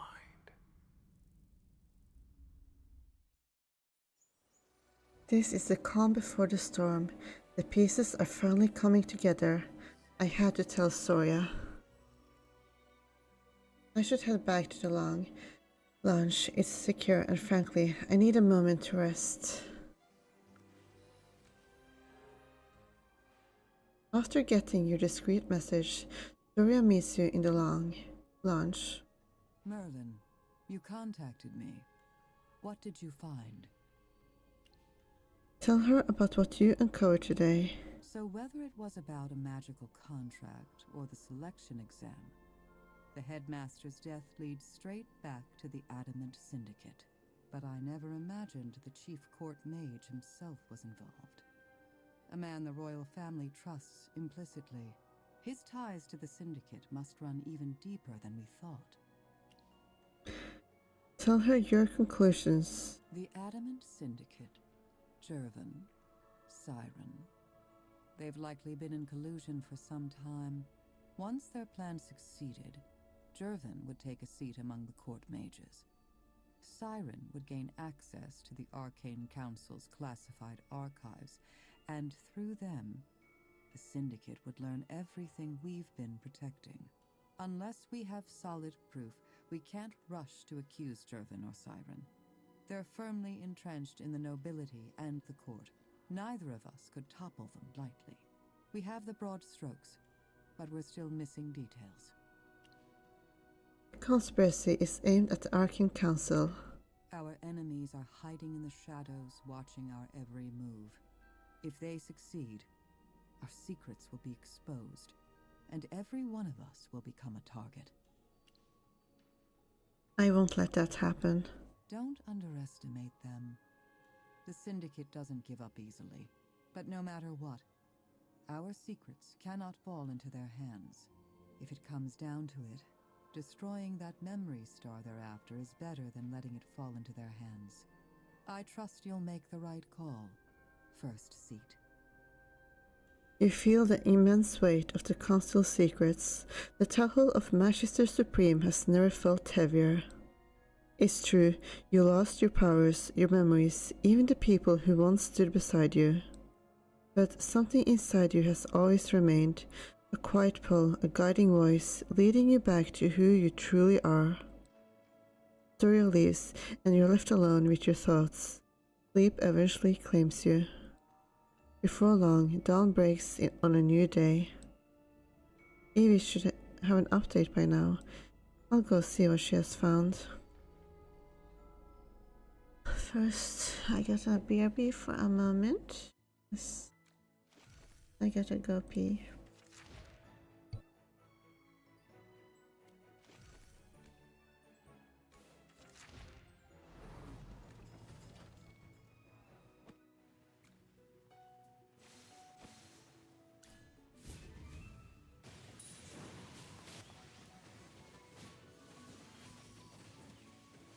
In the Queen's name!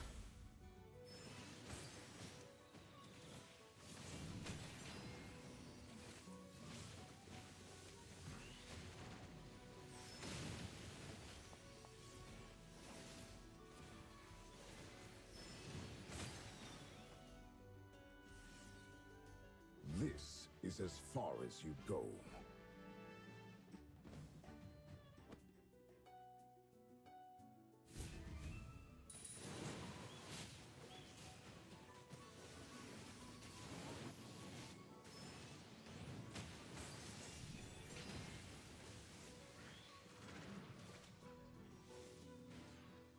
This is as far as you go.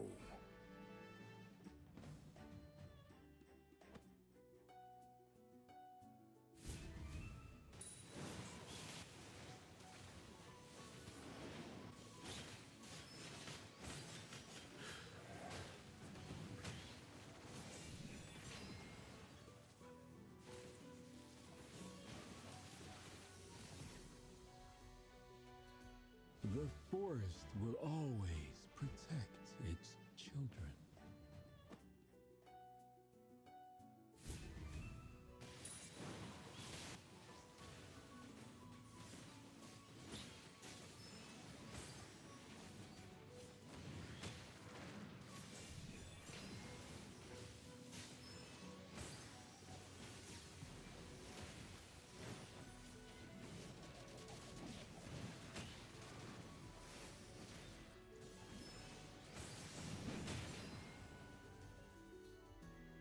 Every sword is a witness.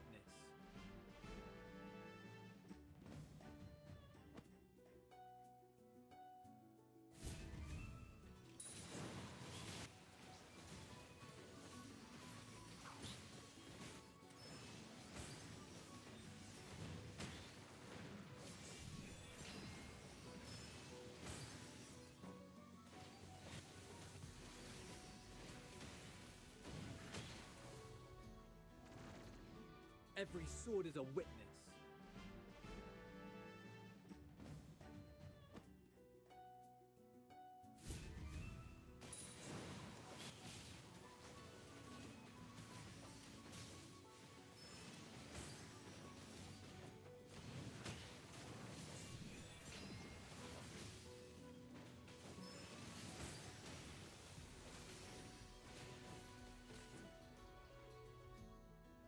Every sword is a witness.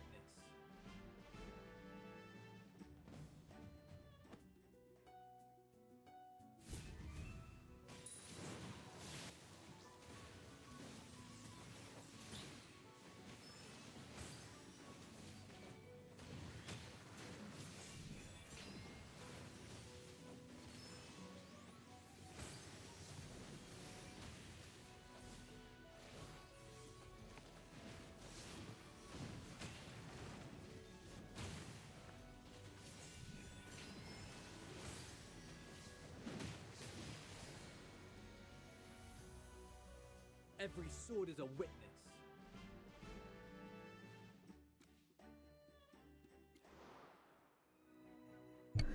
That's it for now. And I can probably push a little.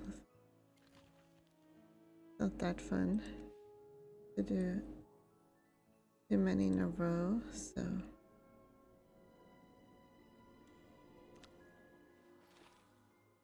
Purpose unmasked. A new day begins. Meet Evie and see if she has made any progress.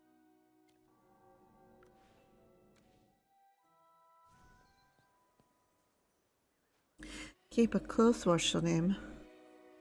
This whole situation is such a headache. Perfect timing. I was just about to send for you. I sent a message to Her Majesty the Queen last night. She's already responded.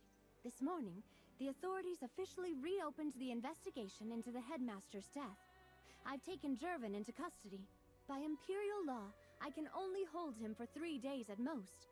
But with Jervin's noble background, I'll be lucky to get even that long before someone demands I release him. We need to find solid evidence fast. Who's likely to pressure you? His family, other nobles who favor him, the court mages, even the Academy Board. The Academy Board? Yes. No academy wants its star student branded a murderer. Plus, Jervin's family makes a huge donation to the Serene Lyceum every year for magic research.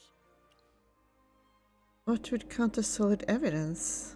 If we can prove his legs have healed, that would give us enough to keep the suspicion on him. With that, I might convince certain nobles to extend his detention, buying us time to find irrefutable proof. Can't the Queen issue an arrest order? Politics is all about balance. Without evidence, not even Her Majesty can issue that kind of order. This thing involves powerful nobles, court mages, the Serene Lyceum, the Adamant Syndicate. The Queen can't just decide this alone. Even the royal family has to answer to other powers. Holding Jervin temporarily is the most we can do. We can't push for more. So, what's our next move?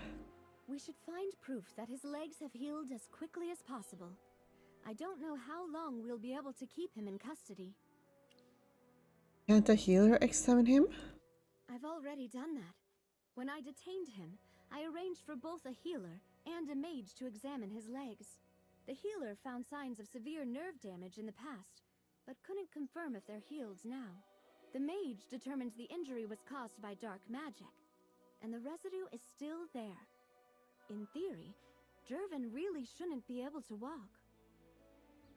No, impossible. I'd stake my family name on it. I saw the wolf he turned into running freely. There's no way he's crippled. Sylvan, you're here. I believe you, and I trust your judgment. But your word alone isn't enough for evidence. Evidence, huh? Maybe I can try something. Envoy Evie, could I speak with Jervin alone? What will you say to him? I'm sorry. I can't tell you that right now, but I promise I won't give anything away. Maybe I can provoke him into standing and walking on his own. That would be all the proof we need. If it's just the two of us, he might let his guard down enough to slip up and show his true colors. A proud person wouldn't be wary of someone he looks down upon. After sunset, I can arrange for you to meet in the headmaster's office. But meeting him alone is too dangerous. Here's the plan. You hide somewhere in the office beforehand. Only show yourself if absolutely necessary. Sylvan, you need to be ready for anything. I hate to say it, but Jervin might be more dangerous than we think. This stays between us. I'll guard the office entrance myself. Understood.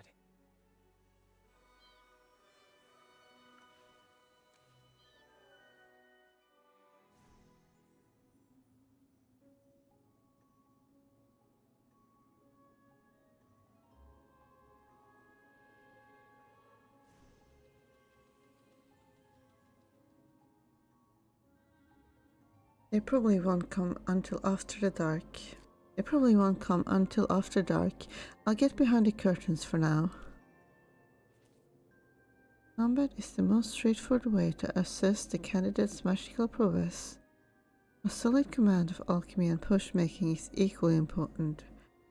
Should we evaluate your aptitude for divination as well? The final challenge should be an appraisal of the candidate's overall qualities. I'm thinking of having several professors design it jointly.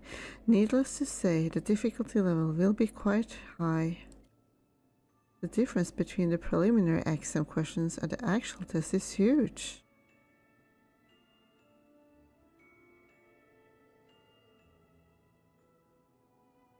Oh, wait for nightfall. Selection exam draft. Combat is the most straightforward way. Okay. The same thing, I guess.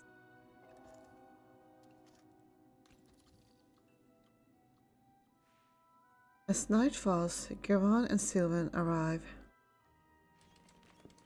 You hear the door shut, the creak of wheelchair wheels and footsteps, then only breathing remains in the office. You don't trust me anymore.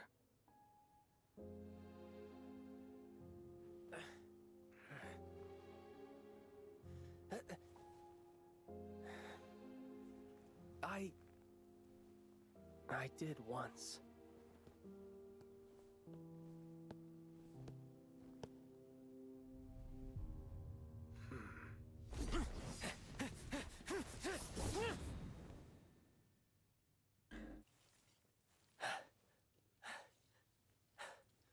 I know.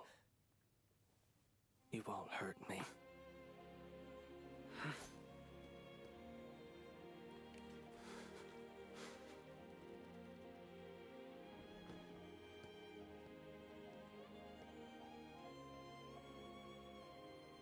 That's enough.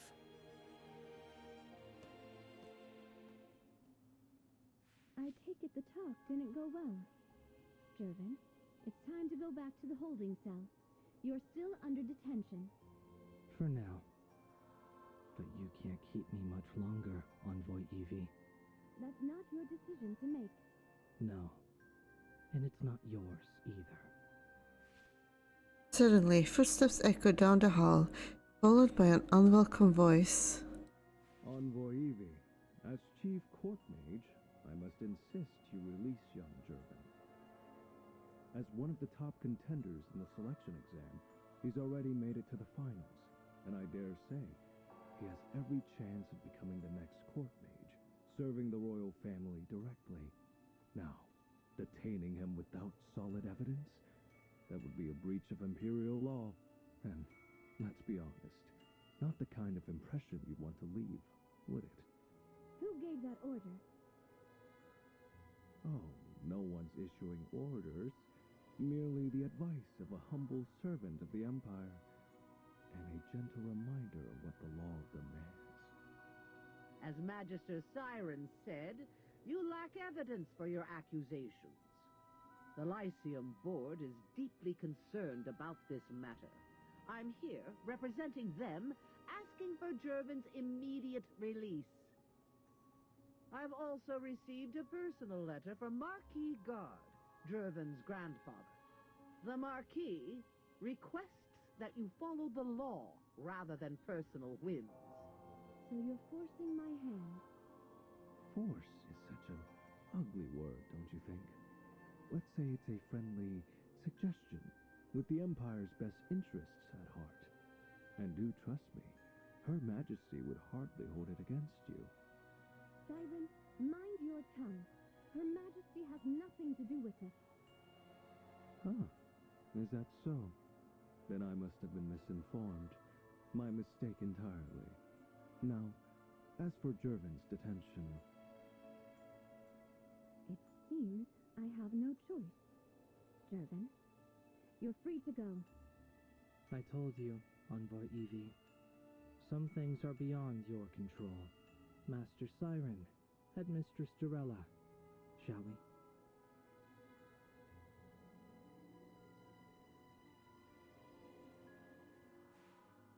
After Garon, Siren, and Durella leave, you step out from behind the curtain.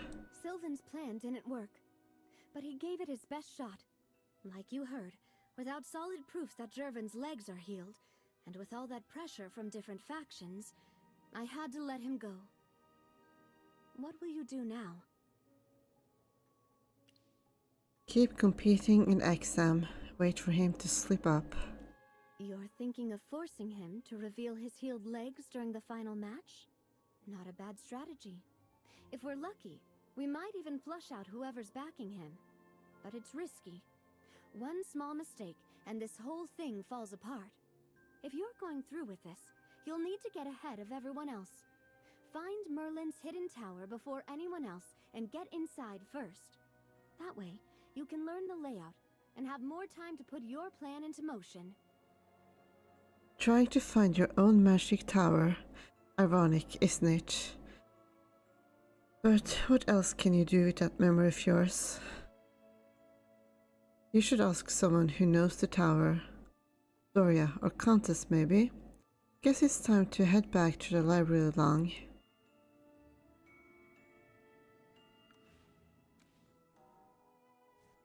Well, look who it is.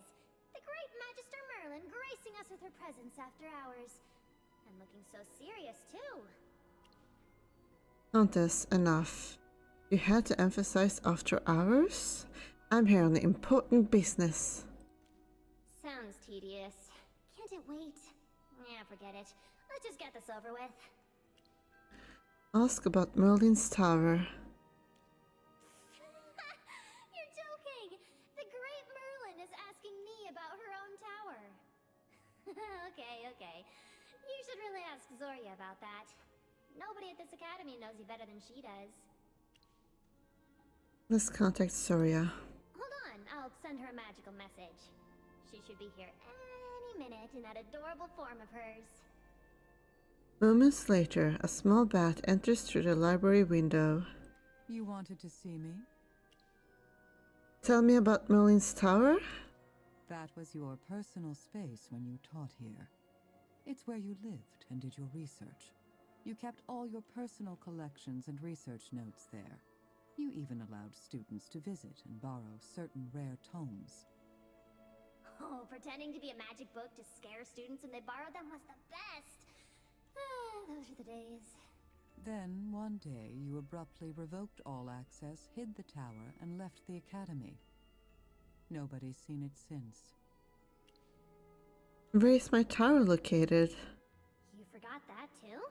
Even I know this one. You built your tower on Starfall Lake. You know that useless-looking bridge north of the Lyceum dock? That used to be the only way to get to your tower. How do I open the tower? Your tower was created with unique spatial magic. It's completely sealed off from the outside world. The only way in or out is through a specific astral gate.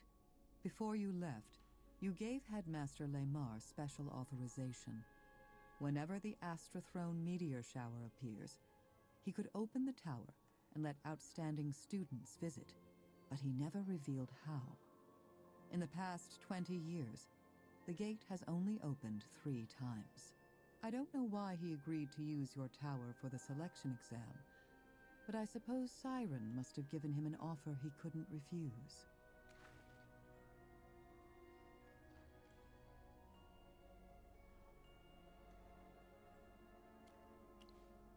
Is there anything else I should know? You only ever let the headmaster take students to the first floor. It'll likely be the same this time. You'll only be able to explore the first level, but Siren is going through a lot of trouble to get information from the Arcane Council. He's definitely prepared, and might already know how to access the higher floors. He was your classmate once. He knows you and your tower all too well. Be careful. Zoria, stop worrying so much. It's Merlin's own tower. Who could possibly know it better than her? Since when can you read a bat's expressions? You underestimate me. I can totally tell when someone's anxious. Merlin's just been working non-stop for years. She's so exhausted she forgot her own home. Oh, so now it's my fault? That's your theory about the amnesia? Honestly, he's got a point. Countess, save the jokes for after this is over. Even as an adorable bat, you're still as stiff as a stone. Why am I not surprised? Merlin, that's all the information I can give. You and I both know the true purpose of this selection exam, but we can't let that truth show. The event must go on under the royal families and the Academy's watch. I don't want you walking into this alone. If there are people you trust, let them help. Cassidy, Pippa, and Sylvan have my back. Can you help me? I can't move openly. Once you're inside the tower, you'll be on your own. If Merlin's friends need to bend the rules a little, you'll look the other way, right? Fine. If they bend a few rules, I'll look the other way. Happy? I'll handle things outside the tower. You just focus on what's inside. Stay safe. Oh, and before I forget, your studious friend is still here in the library. Go get her out, will you? I'm trying to clock out. Cassidy's here too. Figures. She's probably doing research again.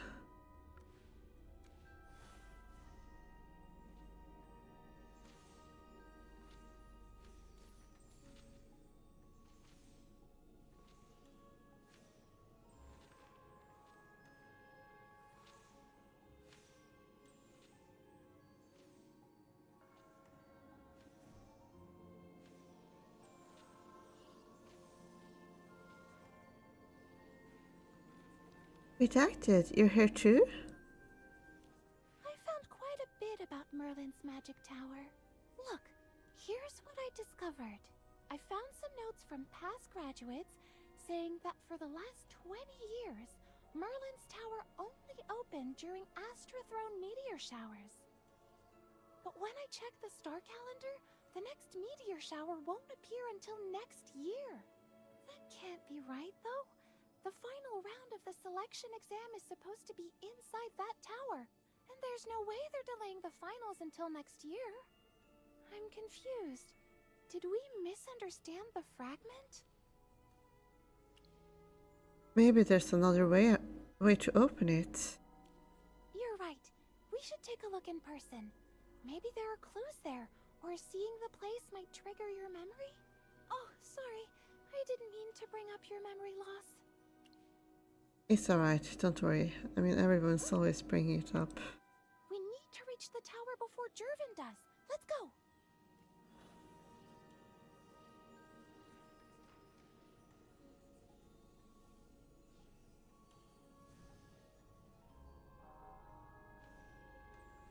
Just I want to stab that guy.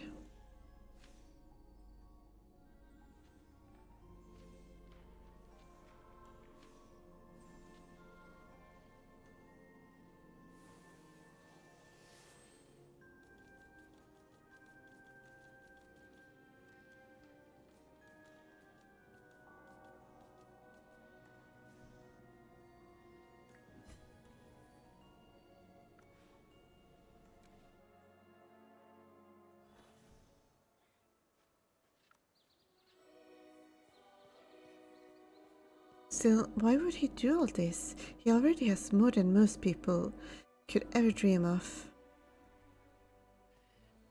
He's got his own issues, and he knows he can't beat us fair and square.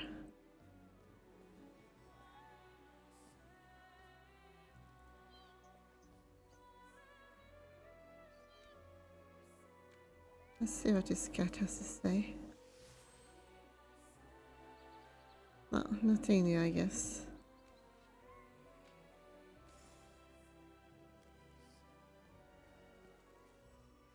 Sylvan, what are you doing here? Ah, perfect timing. I was hoping I'd find you guys. After I left the headmaster's office, I stayed hidden outside the building like we planned. I saw Siren and Durella show up and take Jervin away. I tailed them. Durella left. I overheard her saying something about meeting a friend in the shopping district. So I kept following Jervin and Siren all the way here. But I lost them in these woods. I've been searching, but there's no sign of them anywhere. Do you think they noticed you? I was careful, but Siren is the chief court mage. He probably has anti-tracking magic. Let's head straight to the tower. Looks like we're after the same thing. They're probably trying to get into Merlin's tower first. Wait, you figured out how to get in? We've got some ideas, but we need to see the place ourselves. You coming? Absolutely. I already reached out to Pippa. She can join us whenever we need her. Great! The more help, the better. Let's go check out that bridge up ahead first. Quest complete. Purpose unmasked. After gathering all 5 information fragments, the truth became clear. The mastermind's goal was to infiltrate Merlin's tower and steal confidential information about Arcane Council.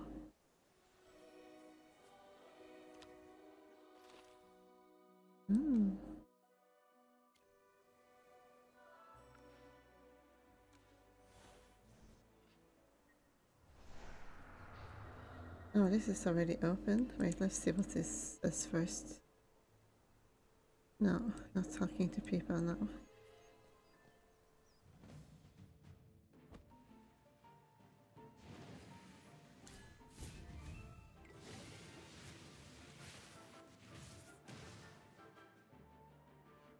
This is as far as you go.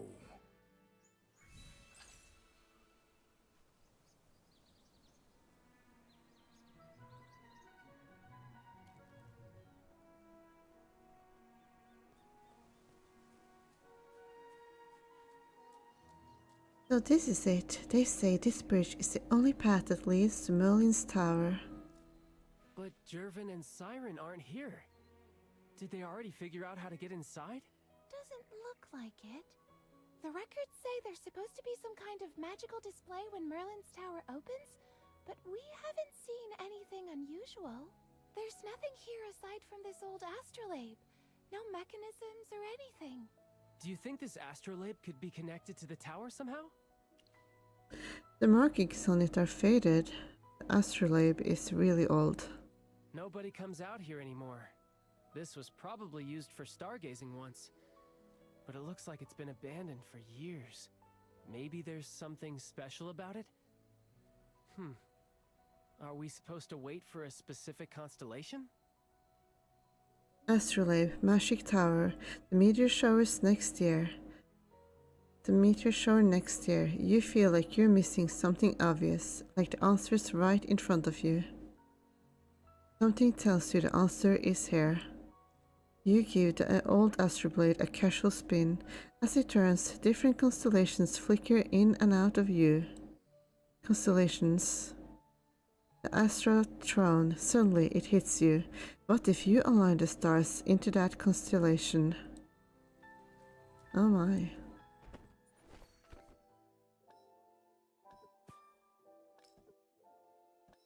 Loading game, of course.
You hold your breath, watching the sky, half expecting something magical to happen. Maybe the tower will rise from the lake itself. But nothing happens. Still nothing? That's strange.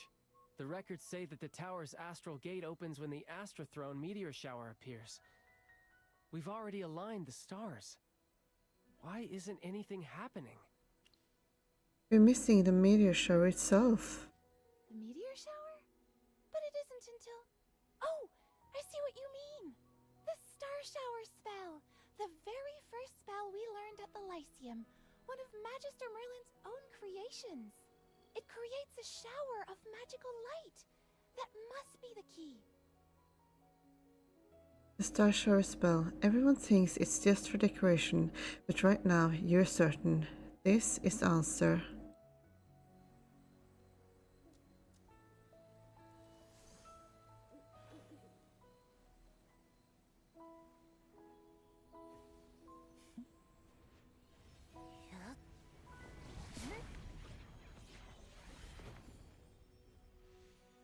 Look over there!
I knew it.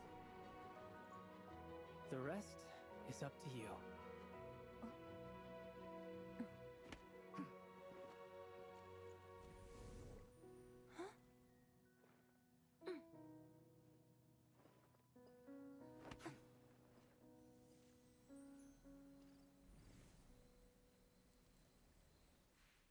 Meanwhile, in the woods by Starfall Lake.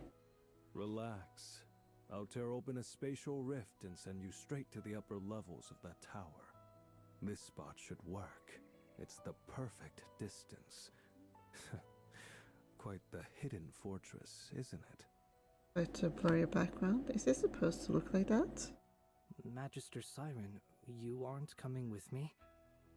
With you there, we'd surely secure the memory star. Ah, how I'd love to visit my old friend again. So many interesting memories. Pity Really, that fool Amar was too stubborn. He insisted the tower opens only to those who reach the finals. I employed every ounce of persuasion, yet he wouldn't yield. He even bound himself from entering. On this single matter, he was as obstinate as a plow mule, nowhere near as clever as he fancies himself to be. Ah, but that reminds me. Here, the Umbral Gem.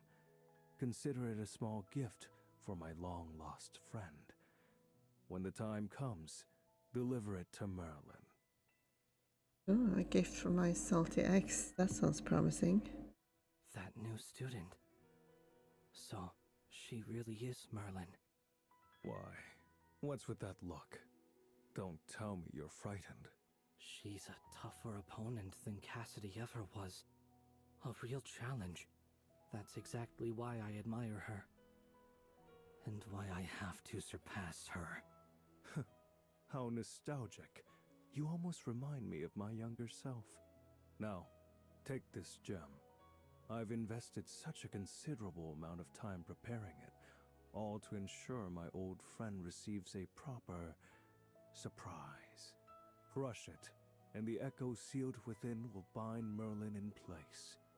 It truly is a shame I won't be present to witness the moment myself, but I trust you'll make it memorable. Don't disappoint me. Understood, Magister. I'll make good use of it. See that you do. And remember, your healed legs, your strength, your precious second chance, all of it came at a cost. If the royal family learns you accepted the dark magic, that noble dream of yours will vanish like smoke in the wind. So... Failure isn't an option, even against Merlin. It won't happen. Siren tears a rift in space, and Garan steels himself and steps through. Star Shower Echo. Used to unlock the season artifact, Star Shower. Periodically summons a meteor shower to bless allies, increasing the crit and crit damage boost, while also dealing physical damage to enemies with guaranteed critical strikes. Nice. That's a nice one.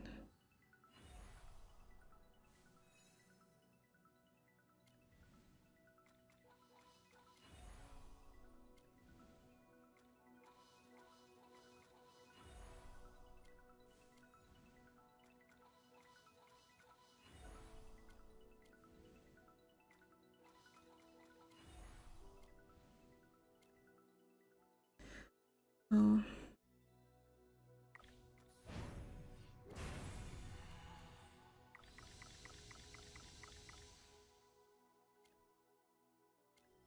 I am getting a little tired, so I think that I will continue with the last bit tomorrow, since the climax is coming up and I don't want to be in the right mood for it instead of like rushing through it. So that's it for the story for today. So then I just have some of these dailies left and such.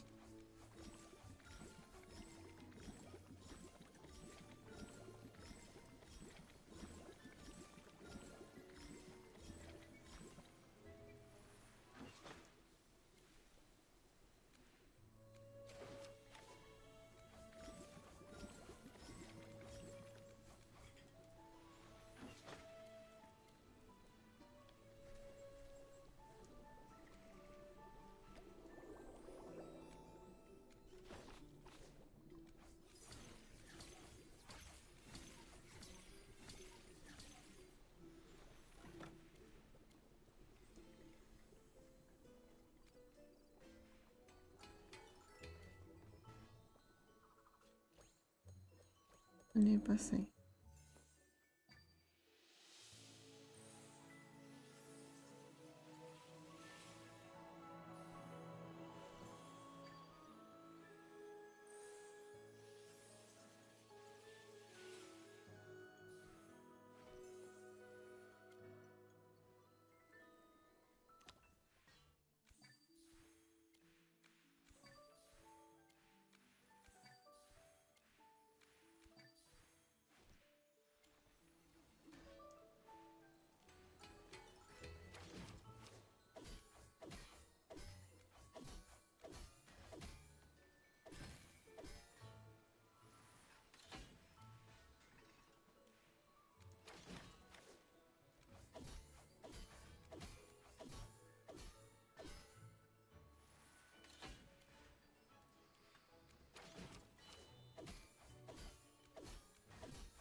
Let us Tinker, test, and build.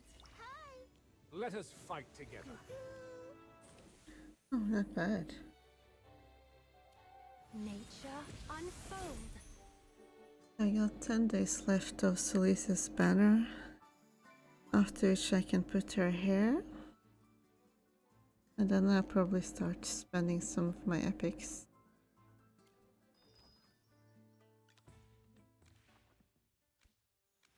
In order to complete her.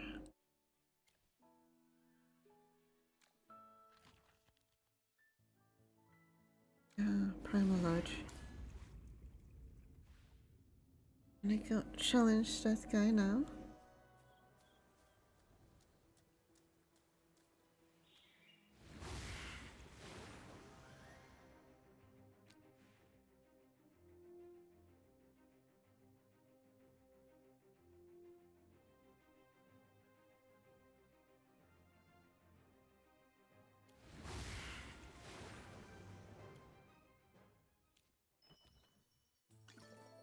Wait, oh, that's not what I meant to do. Oh, Conan has something to say. Why are you looking at me? You got a big, strong body, and your horns are sharp as a blade. You carry that log like it's nothing. You must be the strongest warrior in your tribe. I'm not a warrior, I'm a totem master. A totem master? Are totem masters brave and skilled in battle in your tribe? I don't understand. I'm talking about your physique. You seem like you can crush skulls with your hands. Oh yes, I am big and strong. I was born like this. I am good at charging. Yes, you have the potential to become a great warrior. Why did your tribe ignore you? Is it because you're not well spoken? No one ignored me. I just love painting. Don't you think my totem looks nice? I painted it. I don't understand art, but I can see it's heavy. It must have been tempered through countless trials. Yes, I often have to repaint it. Ah, the paint fell off. I need to repaint this. It's a pity that he's not a warrior.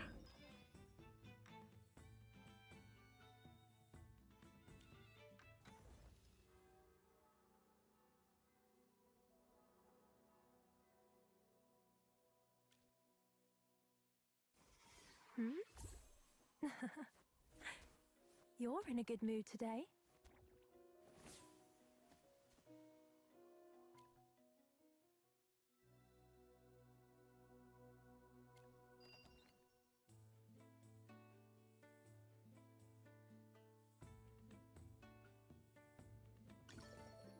Nature unfold.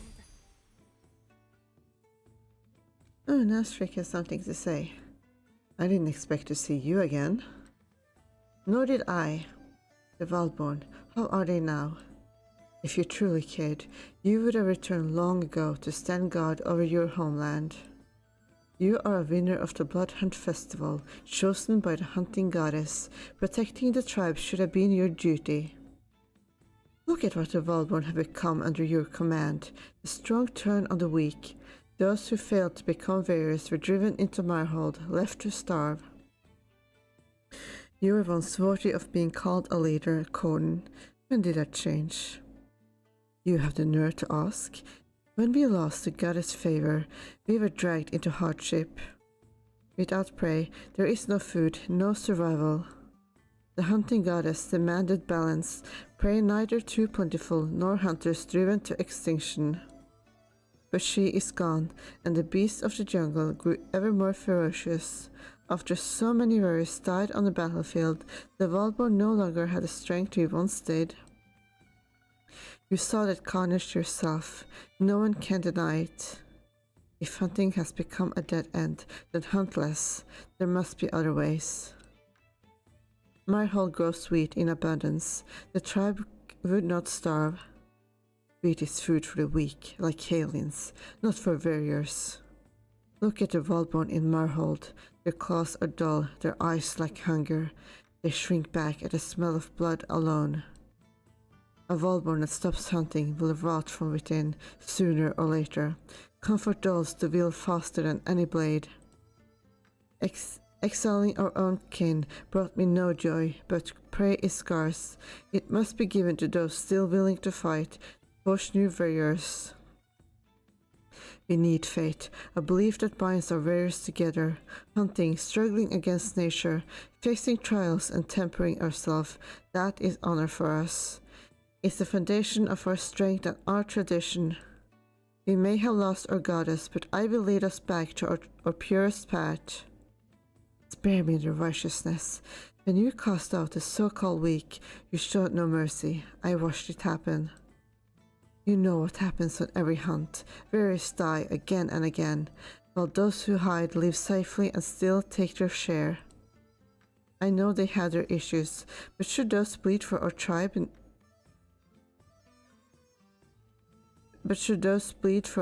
not receive more than those who do not?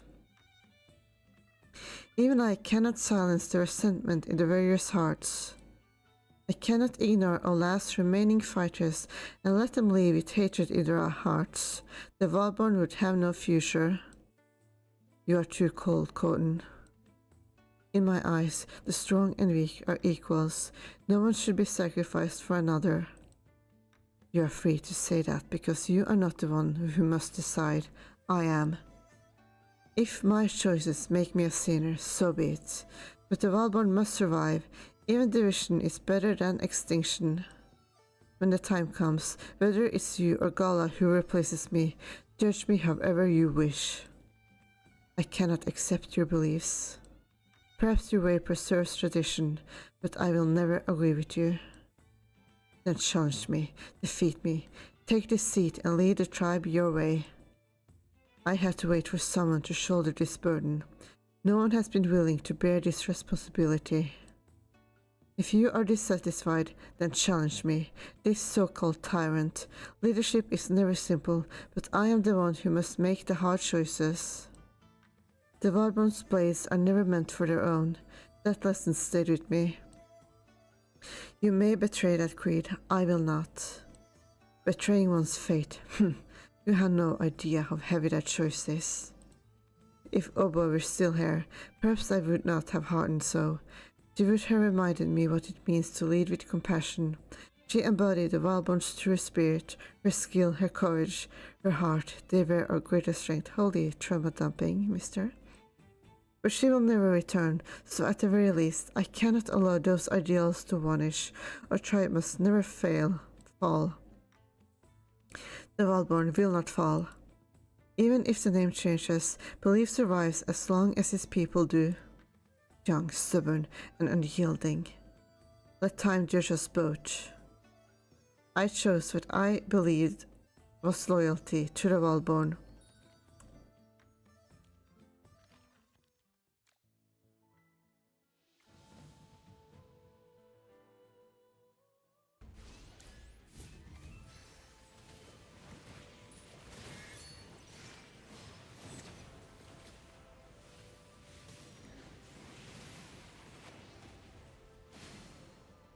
I have prevailed.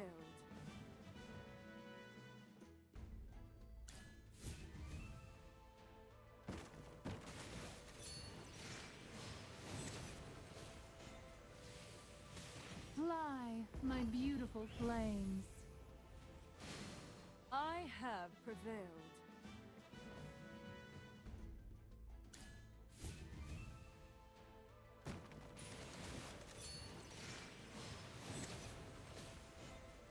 Eat your fill, my children. I have prevailed.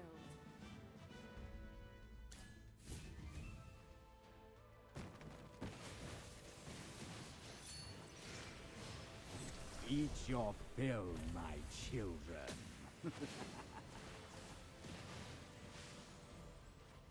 Did I make you proud?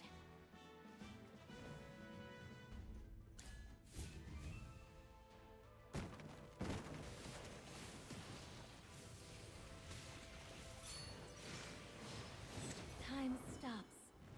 At my behest.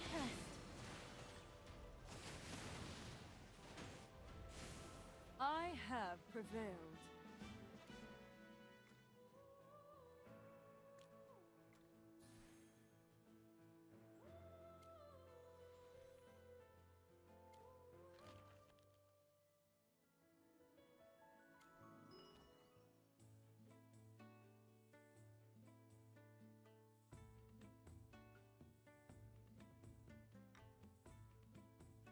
Oh, what now?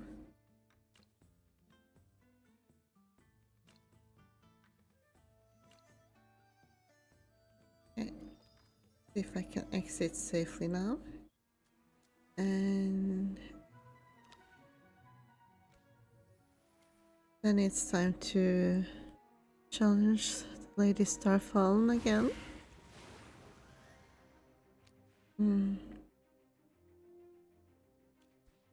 Release isn't that upgraded, but let's see how this goes anyway. Even at 1 copy.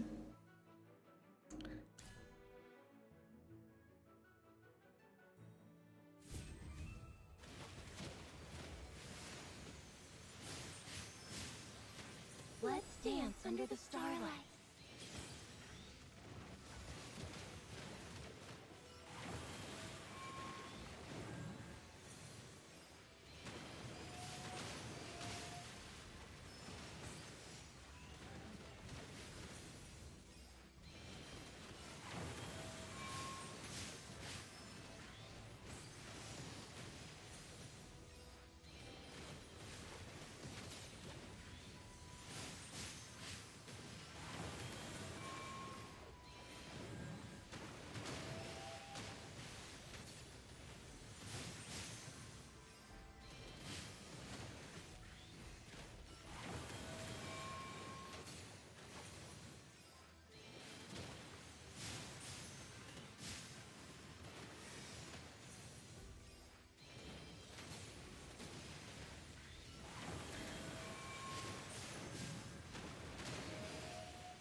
All who strayed have been purified.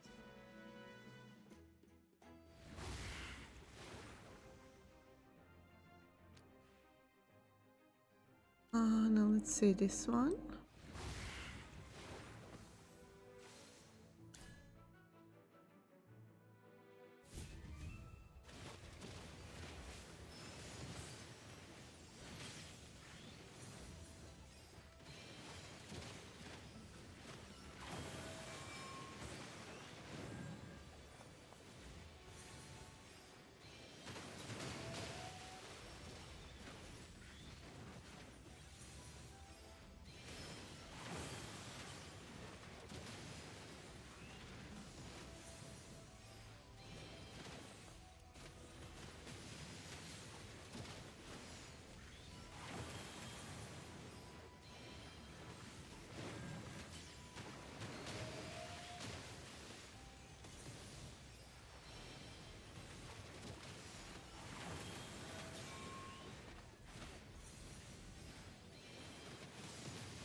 All who strayed have been purified. Oh, almost 20 chests.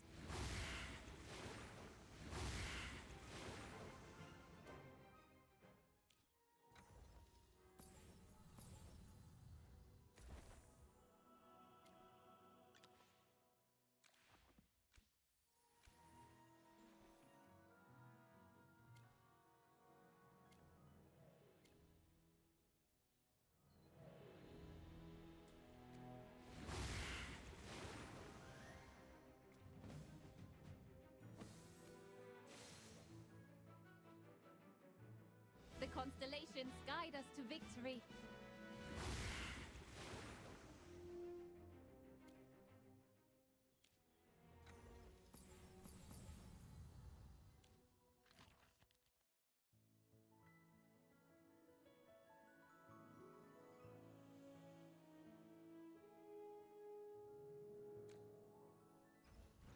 Wait for. Are we still stuck at this?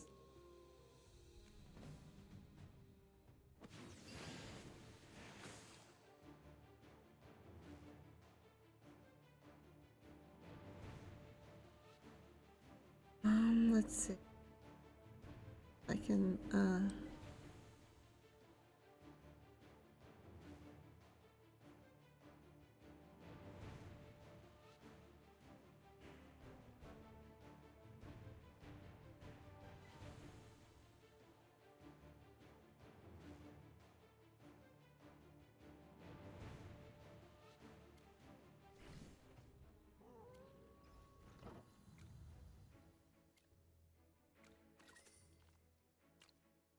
another sort of buy a copy of Cooler.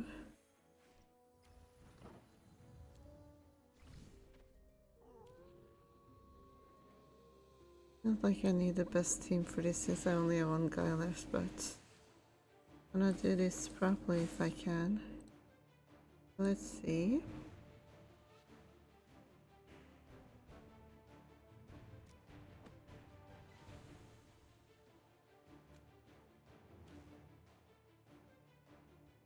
Wait. Oh, I need to unlock her first. Okay. Okay. Time to unlock Cooler. How delightfully brutal and explosive!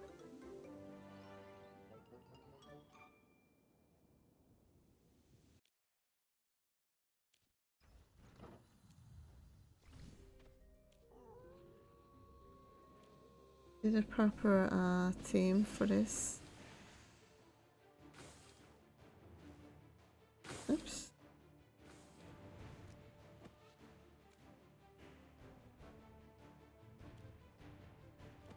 Get ready to be scared.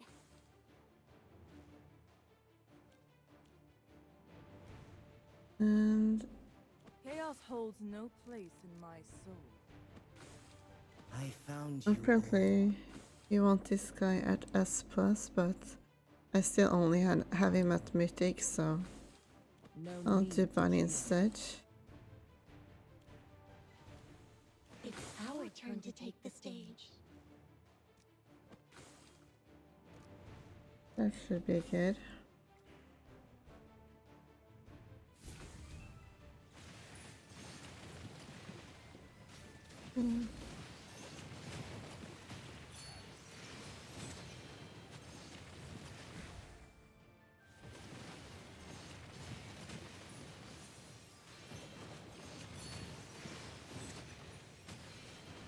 Copy that. I'll take care of it.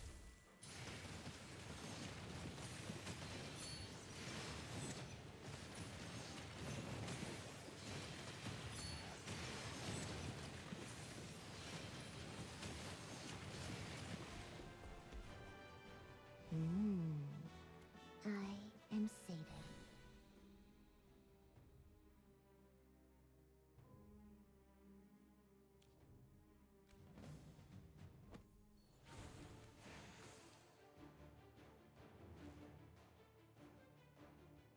Yep, I always win.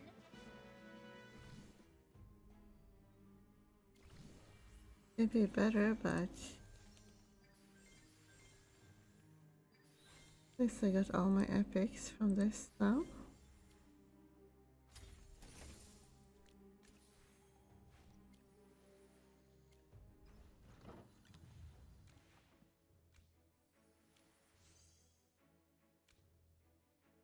Cash Goldfish. Challenge Arena. That one should be.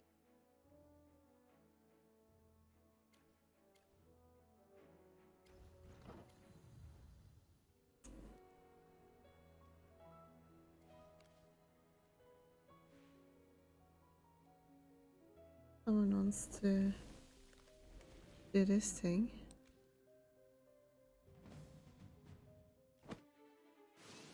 Huh.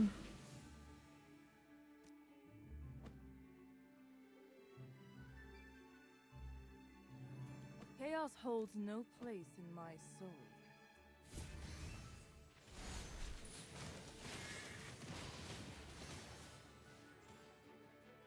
Let's savor this as though it's real.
It is brush first. Yes, I didn't get already.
Can I talk to this cat?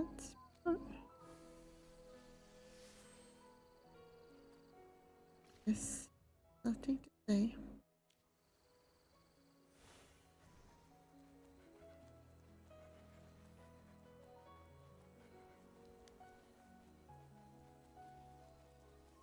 Alright, test it.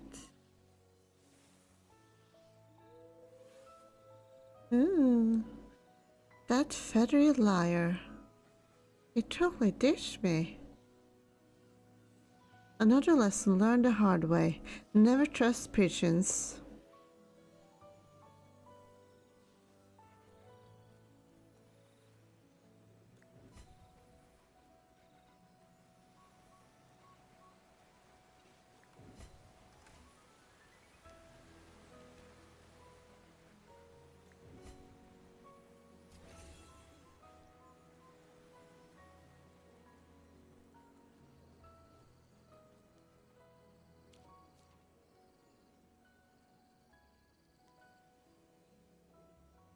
The record scrap 1. Unbelievable. What I observed today overturns everything I had assumed. Although Lady Starfallen is a hypofiend, she's not as dangerous as she looks. She has a good track record and seems largely uninterested in causing destruction. And those ferocious waves were merely her frolicking? How fascinating.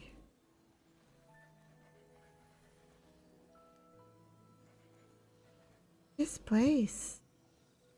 It's really beautiful.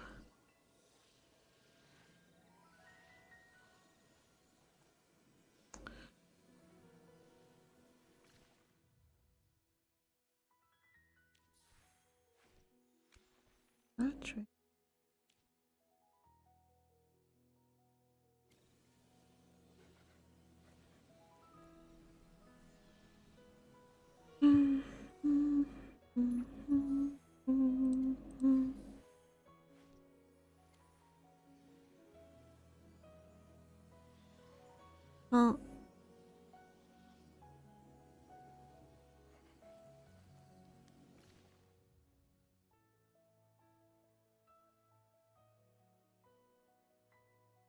Well, that's the voyage of wonders.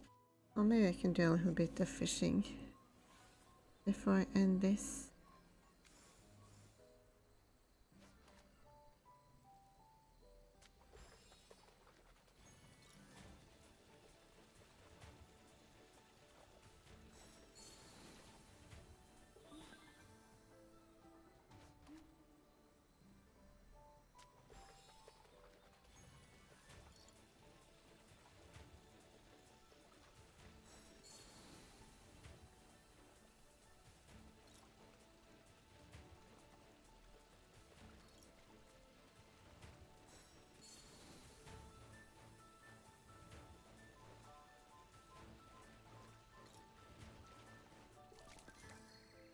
Rare song sturgeon. The melodious tone that arises when water ripples across its scales is believed to enhance spells.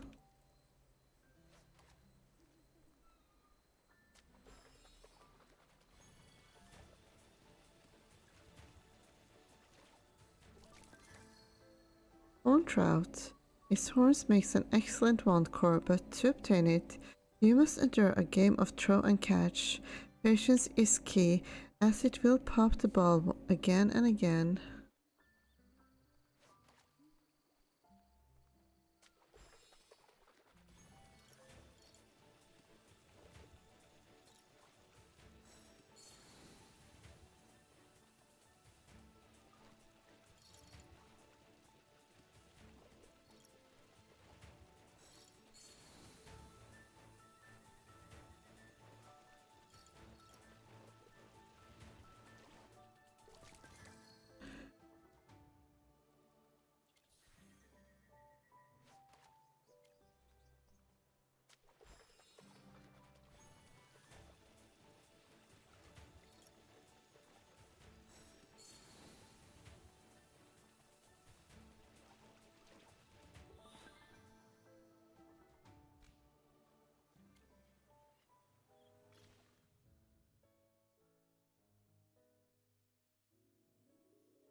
Another corrupted creature I didn't get yet.